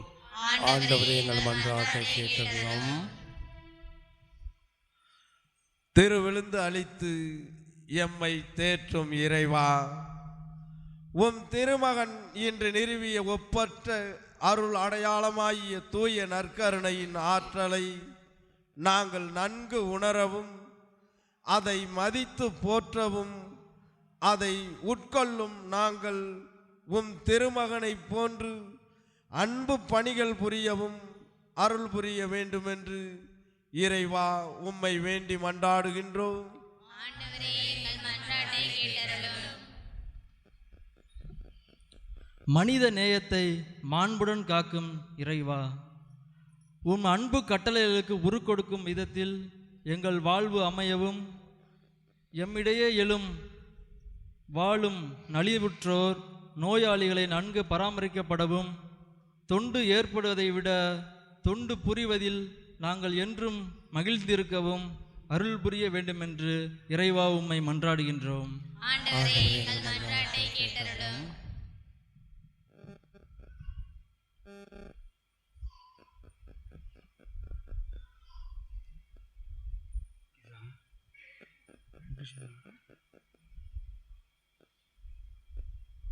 பரிவுடன் எம்மை பாதுகாக்கும் இறைவா, இஸ்ரவேல் மக்களை நீர் வியத்தகு முறையில் பாதுகாத்து வழிநடத்தியதை இன்றைய வாசகத்தின் வழியாக கேட்ட நாங்கள் நீர் எம்மை பரிவுடன் காத்து வருகிறீர் என்பதை உணரவும் அடிமைத்தனம், பாவம், இருள் ஆகியவற்றிலிருந்து முழுமையாக விடுவிக்கப்பட வருவர்களாய் நாங்கள் வாழவும் அருள் புரிய வேண்டுமென்று உம்மை மன்றாடுகின்றோம். ஆண்டவரே எங்கள் மன்றாட்டை கேட்டருளும்.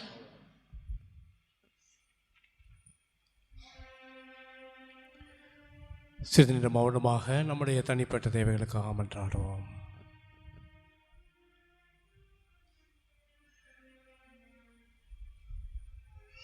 என்றும் வாழும் எல்லாம் உள்ள இறைவா, எங்கள் மீது காட்டிய அன்பின் பொருட்டு நற்கருணை ஏற்படுத்தி குருத்துவத்தை ஏற்படுத்தி அந்த குருத்துவத்திலே எங்களுக்கும் பங்கு கொடுத்ததற்காக உமக்கு நன்றி செலுத்துகிறோம். நாங்கள் அனைவரும் எங்கள் வாழ்க்கையில் நற்கருணையை உட்கொள்ள வேண்டிய விதத்திலே உட்கொண்டு எங்கள் அனைவரையும் புனித பலியாக உமக்கு ஒப்பு கொடுத்து எங்களுக்கென்று வாக்களிக்கப்பட்ட நாடாகி விண்ணகத்திற்கு வந்து சேர மட்டும் எங்களை பாதுகாத்து வழிநடத்த வேண்டும் என்று எங்கள் ஆண்டவர் மீட்பருமாகிய கிறிஸ்து வழியாக நோக்கி வேண்டுகிறோம். ஆமென்.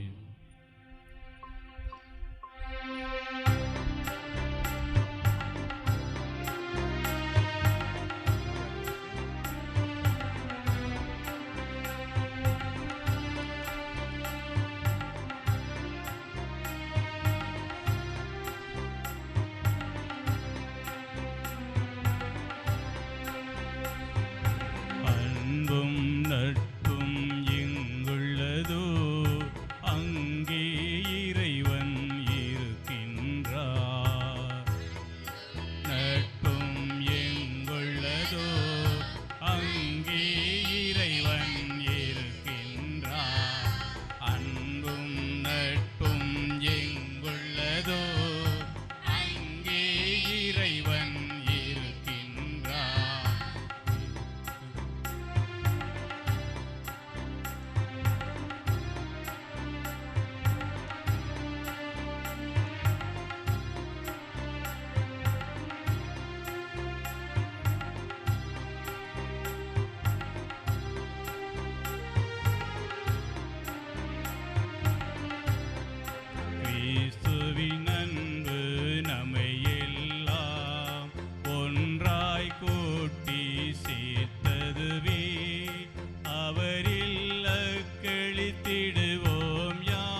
இறைவன் இருக்கின்றார். அன்பும் நட்பும் எங்குள்ளதோ அங்கே இறைவன் இருக்கின்றார். கிறிஸ்துவில் பிரியமுள்ள சகோதர சகோதரிகளே, என்னுடையது உங்களுடையதுமான இப்படி எல்லாம் வல்ல தந்தைக்கு ஏற்றதாகும்படி செவியுங்கள். ஆண்டவர் தம் திருப்பெயரை புகழ்ச்சிக்காகவும் ஆட்சிக்காகவும் நமது நன்மைக்காகவும் புனித திரு அவை அனைத்து நலனுக்காகவும் உமது கையிலிருந்து இப்பலியை ஏற்றுக்கொள்வாராக. என்றென்றும் எங்களை வழிநடத்துகின்ற ஆண்டவரே, எப்பொழுதெல்லாம் இப்பலியின் நினைவு கொண்டாடப்படுகின்றதோ அப்பொழுதெல்லாம் எங்கள் மீட்பின் செயல் நிறைவேற்றப்படுகின்றது. எனவே நாங்கள் இந்த மறை நிகழ்வுகளில் தகுதியின் பங்கேற்க எங்களுக்கு அருள்வீராக. எங்கள் ஆண்டவராகிய கிறிஸ்து வழியாக உம்மை மன்றாடுகின்றோம்.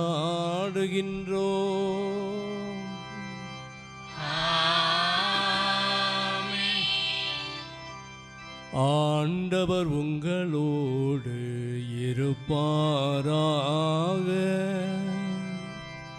உம் ஆன்மாவோடும் இருப்பாராக.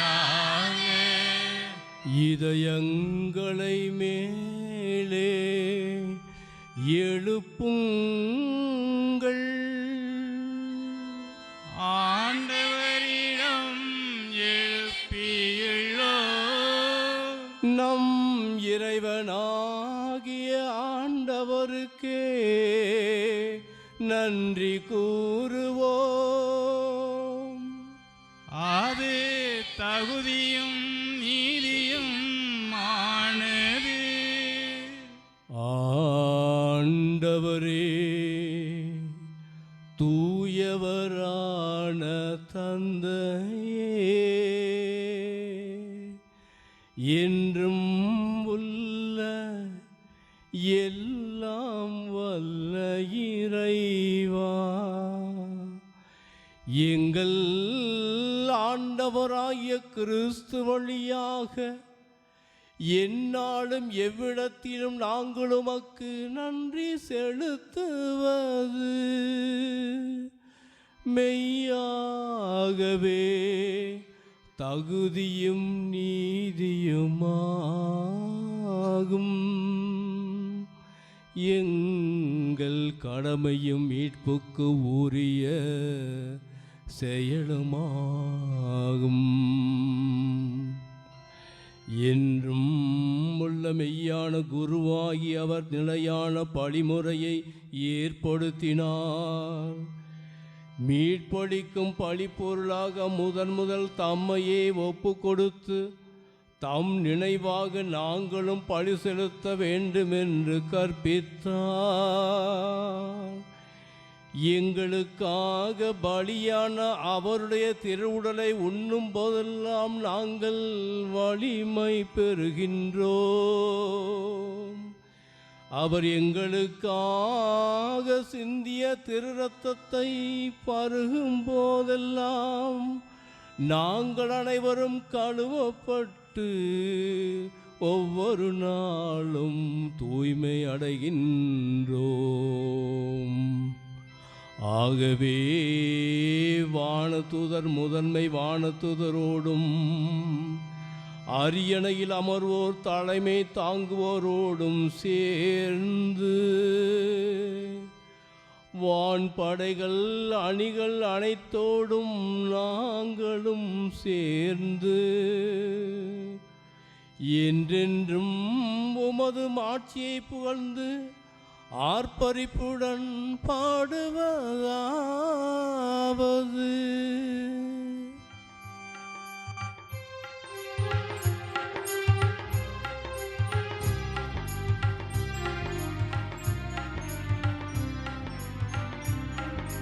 தூயவர் தூயவர் தூயவர் வான்படைகளின் கடவுளாம் ஆண்டவர். விண்ணகமும் மண்ணகமும் உமது மா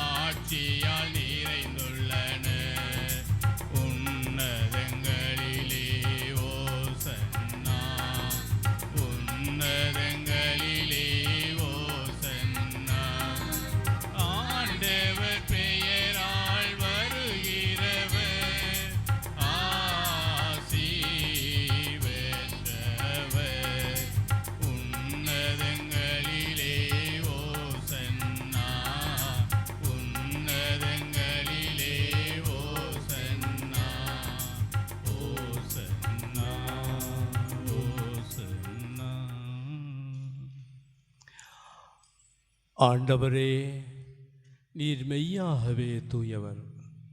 உம்முடைய படைப்புகளெல்லாம் உம்மை புகழ்வது தகுமே. ஏனெனில் திருமகனாய் எங்கள் ஆண்டவர் இயேசு கிறிஸ்து வழியாக தூய ஆவியாரின் செயலாற்றலினால் அனைத்தையும் உய்வித்து தூய்மைப்படுத்துகின்றீர். கதிரவன் தோன்றி மறையும் வரை உமது பெயருக்கு தூய காணிக்கையை ஒப்பு கொடுக்குமாறு உமக்கென மக்களை இடையராது ஒன்று சேர்த்து வருகின்றீர். எனவே ஆண்டவரே, உமக்கு அர்ப்பணிக்க நாங்கள் கொண்டு வந்துள்ள இக்காணிக்கைகளை அதே தூய ஆவியால் தூய்மைப்படுத்தமே தாழ்மையோடு மன்றாடுகிறோம். இவ்வாறு திருமகனாய் எங்கள் ஆண்டவர் இயேசு கிறிஸ்துவின் உடலாகவும் இரத்தமாகவும் எங்களுக்கு இவை மாறுபனவாக. அவர் பணித்தவாறு இம்மறை நிகழ்வுகளை கொண்டாடுகின்றோம். ஏனெனில் அவர் காட்டிக் கொடுக்கப்பட்ட இரவில் அப்பத்தை எடுத்து உமக்கு நன்றி செலுத்தி ஆசி வழங்கி அதை பிட்டு தம் சீடர்களுக்கு அளித்து அவர் கூறியதாவது: அனைவரும் இதிலிருந்து பெற்று உண்ணுங்கள், ஏனெனில் இது உங்களுக்காக கையளிக்கப்படும் என் உடல்.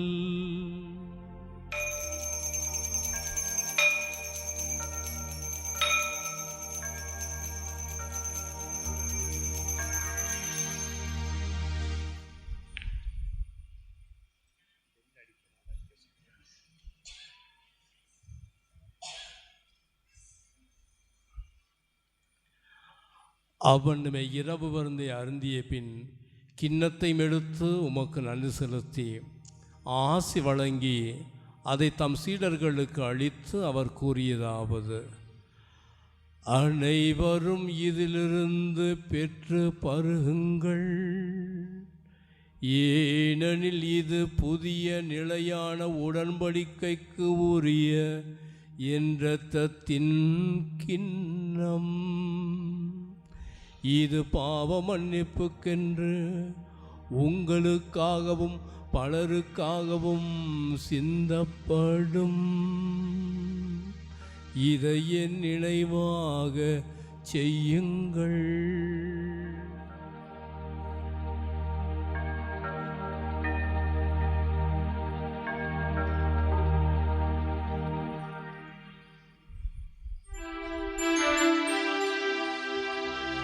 நம்பிக்கையின் மறைபொருள்.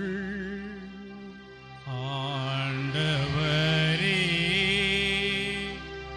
நீர் வருமளவும் உமது இறப்பினை அறிக்கையிடுகின்றோ, உமது உயிர்ப்பினையும் எடுத்துரைக்கின்றோ. ஆகவே ஆண்டவரே, திருமகனை மீட்பளிக்கும் பாடுகளையும் வியப்புக்குரிய உயிர்ப்பையும் முன்னேற்றத்தையும் நாங்கள் நினைவு கூறுகின்றோம். இவர் மீண்டும் வருவாரென எதிர்பார்த்திருக்கும் நாங்கள் இப்புனிதமான உயிருள்ள பலியை நன்றி செலுத்தி உமக்கு ஒப்புக் கொடுக்கின்றோம். உமது திரு அவையின் காணிக்கையை கண்ணோக்கி அருளமை மன்றாடுகின்றோம். இப்பலியினால் நீர் உளம்கணிய திருவுளமானீர். இவ்வாறு உம்முடைய திருமகனின் திருவுடல் திரு இரத்தத்தினால் ஊட்டம் பெறும் நாங்கள் அவரை தூய ஆவியால் நிரப்ப பெற்று கிறிஸ்துவுக்குள் ஒரே உடலும் ஒரே உள்ளம் உடையவராக விளங்கச் செய்வீராக. இவரே எங்களை உமக்கு என்றும் காணிக்கையாக்குவாராக. இவ்வாறு உம்மால் தேர்ந்து கொள்ளப்பட்டவர்களோடு முதலாக புனிதமிக்க கன்னியும் கடவுளின் தாயுமான மரியா, அவருடைய கணவரான புனித யோசேப்பு, புனித திருத்துதர்கள், மாட்சிமிகு மறைசாட்சியர் மற்ற புனிதர்கள் அனைவரோடும் நாங்கள் உரிமை பேற்றுக்கு தகுதியுடையோர் ஆவோமாக. இவர்களின் வேண்டுதலால் நாங்கள் என்றும் உமது உதவியை பெறுவோம் என உறுதியோடு இருக்கின்றோம். ஆண்டவரே, எங்களை உம்மோடு ஒப்புரவாக்கும் இப்பலி உலகுக்கெல்லாம் அமைதியும் மீட்பும் தர வேண்டும் என மன்றாடுகின்றோம். இவ்வுலகில் பயணம் செய்யும் உமது திரு அவையை சிறப்பாக அடியாராய் எங்கள் திருத்தந்தை லியோ, எங்கள் ஆயர் ஆனந்தம், ஏனைய ஆயர்கள், திருநிலையினர், உமக்கு சொந்தமான மக்கள் ஆகிய அனைவரையும் நம்பிக்கையிலும் அன்பிலும் உறுதி பெறச் செய்வீராக. நீர் விரும்பியபடி நிற்கின்ற இக்குடும்பங்களின் வேண்டல்களுக்கு கனிவுடன் செவி சாய்த்தருளும். கனிவுண்ண தந்தையே, எங்கும் சிதறுண்டிருக்கும் உம்முடைய பிள்ளைகளை கனிவுடன் உம்மோடு சேர்த்து கொள்ளும். எங்கள் வானக தந்தையே, எங்களுடைய கிராமத்தில் வாழ்ந்து இறந்த அனைத்து ஆன்மாக்களுக்காகவும் குறிப்பாக யாரும் நினையாத ஆன்மாக்களையும் நினைத்து வேண்டுவோம். இவர்கள் அனைவரும் ஒளியும் அமைதி உள்ள இடத்தில் எங்களுக்காக பரிந்து பேசுகின்றார்கள் என்ற நம்பிக்கையோடு வேண்டுவோம். இறந்து போன எங்கள் சகோதர சகோதரிகளையும் உமக்கு உகந்தவராக வாழ்ந்து இவ்வுலகை விட்டு சென்ற அனைவரையும் உமது ஆட்சியின் கனிவுடன் ஏற்றருளும். எங்கள் மீதும் அங்கு வந்து சேர்ந்து அவர்களோடு உமது மாட்சிமையால் என்றும் மனநிறைவு அடைவோம் என எங்கள் ஆண்டவராய கிறிஸ்து வழியாக எதிர்நோக்கியிருக்கின்றோம். அவர் வழியாகவே நீ உலகிற்கு எல்லா நன்மைகளையும் வழங்குகின்றீர்.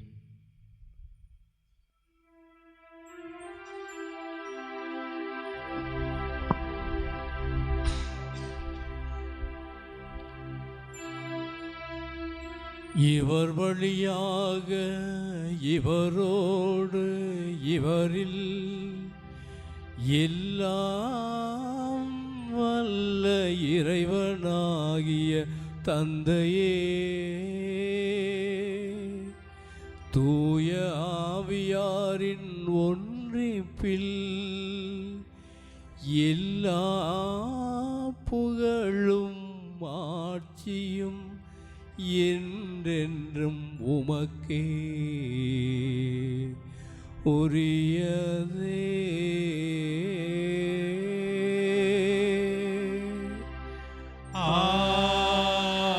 ஆமென். ஆமென். ஆமென். மீட்பரின் கட்டளையால் கற்பிக்கப்பட்டு இறை படிப்பினையால் பயிற்சி பெற்ற நாம் துணிந்து பாடுவோம். விண்ணுலகில் இருக்கின்ற எங்கள் தந்தையே, உமது பெயர் தூயது என போற்றப் பெறுக. உமது ஆட்சி வருக. உமது திருவுளம் விண்ணுலகில் நிறைவேறுவது போல மண்ணுலகிலும் நிறைவேறுக. எங்கள் அன்றாட உணவை இன்று எங்களுக்கு தாரும். எங்களுக்கு எதிராக குற்றம் செய்வோரை நாங்கள் மன்னிப்பது போல எங்கள் குற்றங்களை மன்னியும். எங்களை சோதனைக்கு உட்படுத்தாதையும், தீமையிலிருந்து எங்களை விடுவித்தருளும். ஆண்டவரே, தீமை அனைத்திலிருந்தும் எங்களை விடுவித்து எங்கள் வாழ்நாளில் அமைதியை கனிவுடன் அருள உம்மை மன்றாடுகின்றோம். உமது இரக்கத்தின் உதவியால் நாங்கள் பாவத்திலிருந்து எப்போதும் விடுதலை பெற்று யாதொரு கலக்கமும் இன்றி நலமாயிருப்போமாக. நாங்கள் எதிர்நோக்கி இருக்கும் பேரின்பத்திற்காகவும் எம் மீட்பராகிய இயேசு கிறிஸ்துவின் வருகைக்காகவும் காத்திருக்கின்றோம்.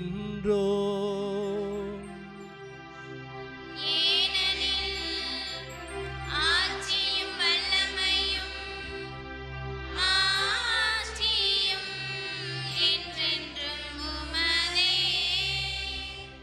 ஆண்டவரே இயேசு கிறிஸ்துவே, அமைதியை உங்களுக்கு விட்டுச் செல்கிறேன், என் அமைதியை உங்களுக்கு அளிக்கின்றேன் என்று உம் திருத்தூதர்களுக்கு மொழிந்தீரே. எங்கள் பாவங்களையும் பலகீனங்களையும் பாராமல் உமது திரு அவையின் நம்பிக்கையை கண்ணோக்கி உமது திருவுளத்திற்கு ஏற்ப அதற்கு அமைதியும் ஒற்றுமையும் தந்தல்வீராக. என்றென்று வாழ்ந்து ஆட்சி செய்கின்றவர் நீரே. ஆண்டவருடைய அமைதி உங்களோடு என்றும் இருப்பதாக.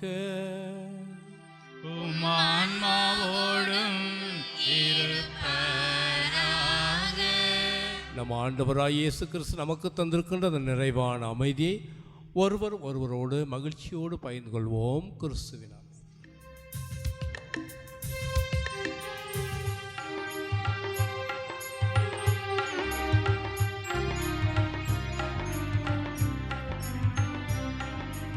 உலகின் பாவம் போக்குபவரே, என்மேல் இரக்கமாயிரும். உலகின் பாவங்களை போக்குபவரே, எங்கள் மேல் இரக்கமாயிரும். உலகின் பாவங்களை போக்குபவரே, எங்களுக்கு அமைதி தந்தருளும். எங்களுக்கு அமைதி தந்தருளும்.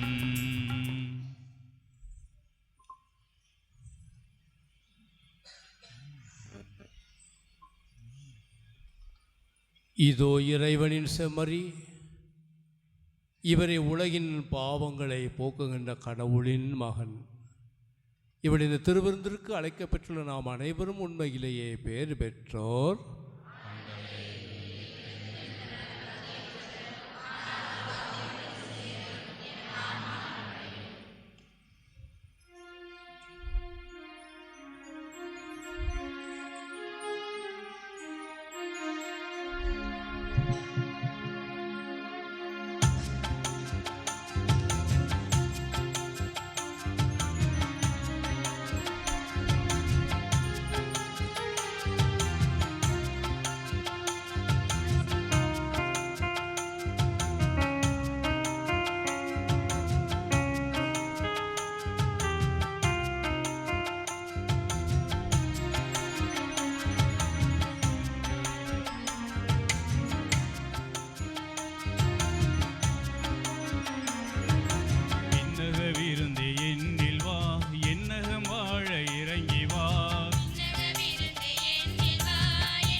மீட்பின் மாண்பேவா, மாபரனே மீட்கவா.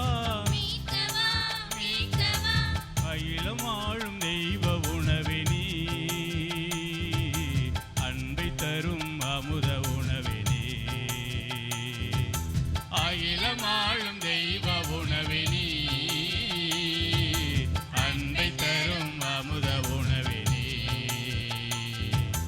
எழுந்து வாராயோ, என்னில் வாராயோ, எழுந்து வாராயோ, என்னில் வாராயோ.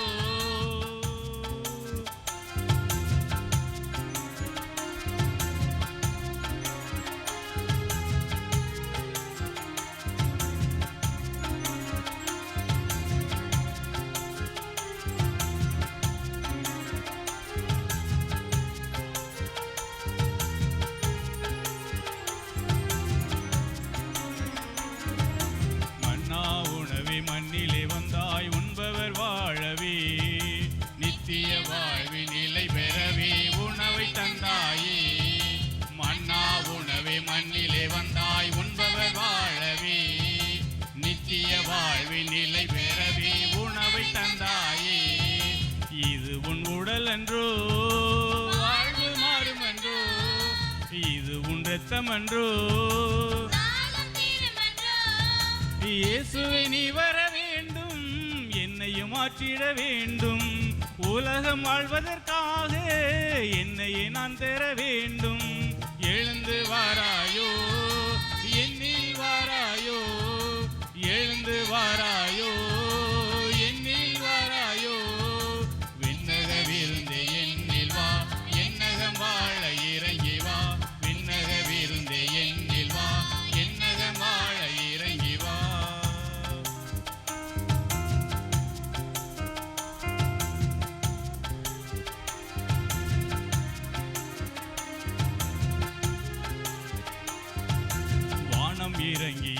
வந்த மழையாய் வாழ்வு நனையவே கானம் இசைத்து உந்தன் புகழை என்றும் பாடவே வானம் இறங்கி வந்த மழையாய் வாழ்வு நனையவே கானம் இசைத்து உந்தன் புகழை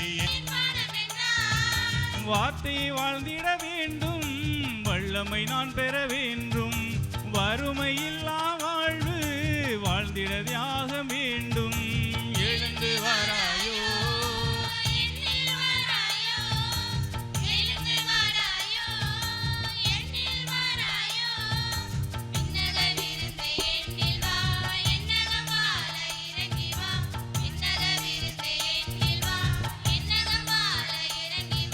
மன்னக மீட்பின் மாண்பேவா மாபரனே மீட்கவா மீட்கவா மீட்கவா அகிலம் ஆளும் தெய்வ உணவே நீ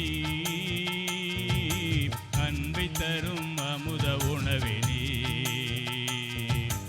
அகிலம் ஆளும் தெய்வ உணவே நீ அன்பை தரும் அமுத உணவே நீ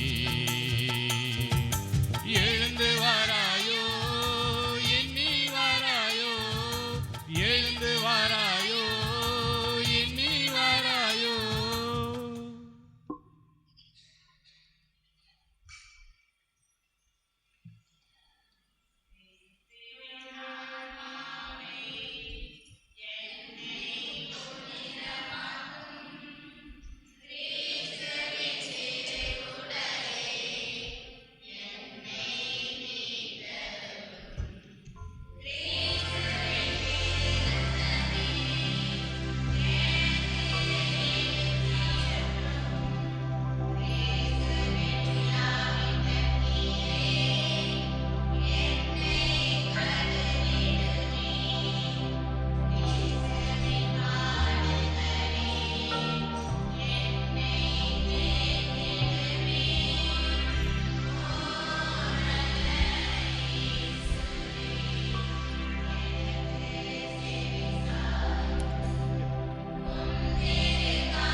எல்லாருமே குரு.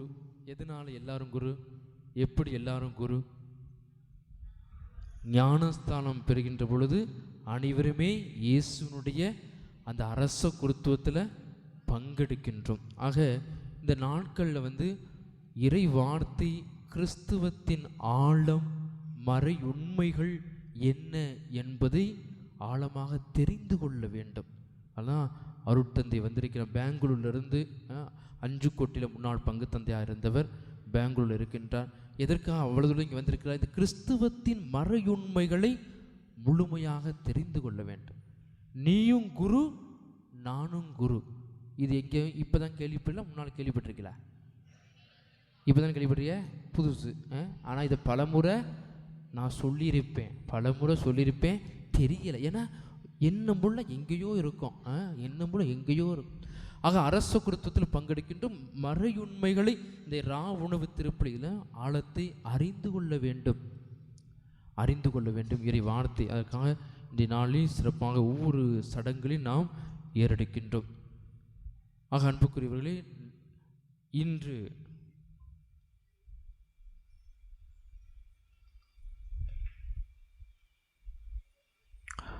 நற்கருணை இடமாற்றத்துக்கு பிறகு ஆராதனை தொடர் நற்கருணை ஆராதனை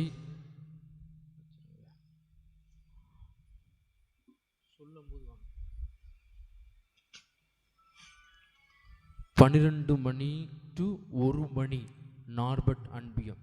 அப்போ 12 மணி வரை யார் உட்காந்துருப்பா அப்படின்னு கேள்வி வரும். இருக்கிறவங்க இருங்க, கிளை கிராமத்தில் இருங்க இருங்க. 12 மணி வரை ஆராதனை. ஆனால் 12 to 1 நார்பட் அன்பியம். இருக்கீங்களா? இருக்கீங்க, வந்துடணும். 1 மணி வரை இருந்துட்டு போயிடணும். 1 மணி to 2 மணி வரை தெய்வ சகாய அன்பியம். இருக்கீங்களா? நான் முன்னாலே வந்துட்டு போயிட்டேன்னு சொல்லக்கூடாது. நீ முன்னால் வந்து இருந்தாலும் 12 மணி வரை இருந்தாலும் உனக்குள்ள நேரத்திலையும் இருக்கணும். அதனால் எக்ஸ்கியூஸ் கிடையாது. 1லேருந்து 2 மணி வரை தேவ சக அன்பியம். 2லேருந்து 3 மணி வரை அன்னித்திரச அன்பியம். போய் அலாரம் வச்சுட்டு தூங்கிருங்க. அலாரத்துக்கு எந்திரிச்சு என்ன செய்யுங்க, 2 to 3 மணி வரை அன்னித்திரச அன்பியம். 3 to 4 மணி வரை சிறுமலர் அன்பியம். 3 to 4 சிறுமலர் அன்பியம். 4 to 5 ஏஆர் மங்கலம். எல்லாமே சேர்ந்து ஏஆர் மங்கலம். 5 to 6 மணி வரை வாகைக்குடி. 5 மணிக்கு ஆலயத்திற்கு வரணும். 6 to வாகைக்குடி இருந்துட்டு போங்க. 6 to 7 ஆலேந்தல். காலை 6 to 7 ஆலேந்தல் கோயிலில் ஜெபம் பண்ணணும் அவசியம் கிடையாது. உங்கள் கிளை கிராமம் கோயிலில் நீங்கள் எதுவும் செய்யக்கூடாது. கிளை கிராமம் கோயிலில் சாத்தி வச்சுங்க. இங்கே என்ன செய்யணும், ஆராதனைக்கு வாங்க, திறந்து வைங்க, நேரத்தையும் அங்கே பயன்படுத்துங்க. உங்கள் கிளை கிராமம் கோயிலில் நீங்கள் என்ன செய்யணும், நேரத்தை பயன்படுத்தணும். மற்ற நேரங்களில் 7 to 8 வரை அழியாதர் மொழி. 7 to 8, 8 to 9 மேட்டு கற்களத்தூர், 9 to 10 குமிலேந்தல் கிராமம். 9 to 10 நேரம் சொல்கிறேன், வாட்ஸ்அப்லேயும் அனுப்பியிருக்கேன், அதனால் தெரியலன்னு சொல்லக்கூடாது. 10 to 11 வெளியக்கோட்டை காலை. வெளியக்கோட்டை. 11 to 12 Puthanenthal. 12 to 1 money மலரி குளநாத்தி. 1 money to 2 மணி வரை செம்புளாங்குடி சூரம்புலி. 2 to 3 மணி வரை ஏஆர் மங்கலம் ஆண்டோடு இறப்பு. அதனைத் தொடர்ந்து நம் சிலுவை பாதைக்கு தயார் செய்யும். ஆக அன்புக்குரியவர்களே, இத்தொடர் ஆராதனை உங்களுக்கு குறிக்கப்பட்ட நேரங்களில் நீங்கள் வந்து அஞ்சலி செலுத்த வேண்டும். அமைதியாக உட்கார்ந்து இறை வார்த்தையை வாசிக்க வேண்டும். மெழுகுவர்த்தி கொண்டு வந்து பற்ற வைக்கலாம். சூடம் இல்லை, சூடத்தை கொண்டு வரக்கூடாது. சாம்பிராணியை ஊதுபத்தியும் கொண்டு வந்து என்ன செய்யணும், நீங்கள் அஞ்சலி செலுத்துவதற்காக நீங்கள் என்ன செய்யலாம், உட்கார்ந்து அஞ்சலி செலுத்துங்கள். இந்த நேரங்களில் இறைவனோடு நீங்கள் பயணிக்க வேண்டும். அதனால் எக்காரணத்தை கொண்டும் தனியாக இருந்துடக்கூடாது. நற்கருணை இடமாற்ற பவனி. இறைவனின் அன்பு பிரசன்னத்தை வெளிப்படுத்தும் நற்கருணை இடமாற்ற பவனி இப்போது நடைபெற இருக்கிறது. பீடத்தில் உள்ள அனைத்தும் அகற்றப்பட்டு பீடம் வெறுமையாக்கப்படும். நற்கருணை பவனிக்கு போன பிற்பாடு நீங்கள் என்ன செய்யுங்க, எல்லாத்தையும் அகற்றிட்டு கல் மட்டும்தான் இருக்கணும். இந்த துணி இருக்கக்கூடாது, கல் மட்டும்தான் இருக்கணும். வாசிக்கும்போது கேட்போம், திரும்ப என்ன செய்யணும், சொல்ல வேண்டியிருக்கு. அதனால் கல் மட்டும்தான் இருக்கணும். பீடம் வெறுமையாக்கப்படும். இது இயேசுவின் பாடுகளின் போது தனிமையாக வெறுமையாக விடுபட்டதை நினைவுக்கு கொண்டு வருகிறது. இயேசு பாடுபடும் போது எல்லாமே வெறுமையாக வெட்டப்பட்டது என்பதை நினைவுபடுத்துகிறது. தாம் அனுபவிக்க போகும் துன்பமான பாடுகளையும் மரணத்தையும் அறிந்த இயேசு தம்முடைய அன்பு தந்தையின் வேண்டல் செய்ய கெத்சமனி தொட்டதற்கு தம்முடைய சீடர்களோடு சென்றார். இயேசு கெத்சமனிக்கு சென்ற அந்த பவனியையே இந்த நற்கருணை பவனி வெளிப்படுத்துகிறது. 12 சீடர்களோடு ஒருவராக நாமும் இந்த பவனியில் பங்கேற்போம். தாம் வேண்டி முடித்த பின்பு தம்முடைய சீடர்கள் உறங்கிக் கொண்டிருந்ததை கண்ட இயேசு, 1 மணி நேரம் கூட என்னோடு விழித்திருக்க உங்களுக்கு வலுவில்லையா என்றார். இன்று நமக்கும் இதே கேள்விதான். நம்முடைய பதில் என்ன? இயேசு அனுபவித்த துன்பத்தை நினைவு கூறும் பொருட்டே நற்கருணை தனிமையான இடத்தில் வைக்கப்படுகின்றது. அருள் பணியாளருடன் இணைந்து இந்த பவனியில் பங்கேற்று நள்ளிரவு வரை விழித்திருந்து நமக்கு கொடுக்கப்பட்ட நேரங்களில் நற்கருணை நாதரோடு உரையாடி உறவாடி அஞ்சலி செலுத்தி நமக்கும் பிறருக்கும் நலம் வேண்டி ஜெபிப்போம்.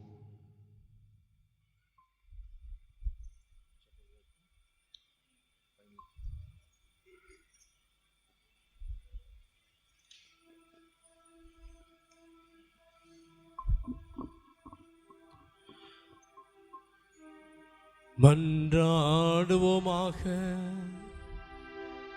என்றும் வாழும் எல்லாம் வல்ல இறைவா, எங்களுக்கு நிறைவாக அருள் புரிவீராக. உம் திருமகனின் இரவு விருந்தினால் இவ்வுலகில் ஓட்டம் பெறும் நாங்கள் என்றென்றும் நிறைவடைய தகுதி பெற அருள்வீராக. எங்கள் ஆண்டவராய கிறிஸ்து வழியாக உம்மை மன்றாடுகின்றோம்.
நடத்தும்.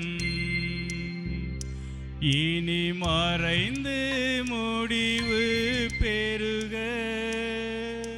புதிய நியம முறைகள் வருக புலன்க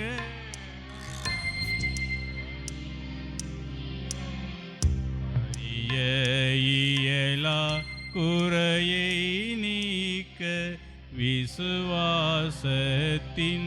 உதவி பெருக பிதாவர்க்கும் சுதனவர்க்கும் புகழ்ச்சியோடு வெற்றியாற்றும் மீட்பின் பெருமை மகிமையோடு வலிமை வாழ்த்து யாவுமாக இருவரிடமாய் வருகின்றவராம் தூய ஆவியானவர்க்கும் அளவில்லாத சம புகழ்ச்சி என்றுமே உண்டாகுக. ஆமென்.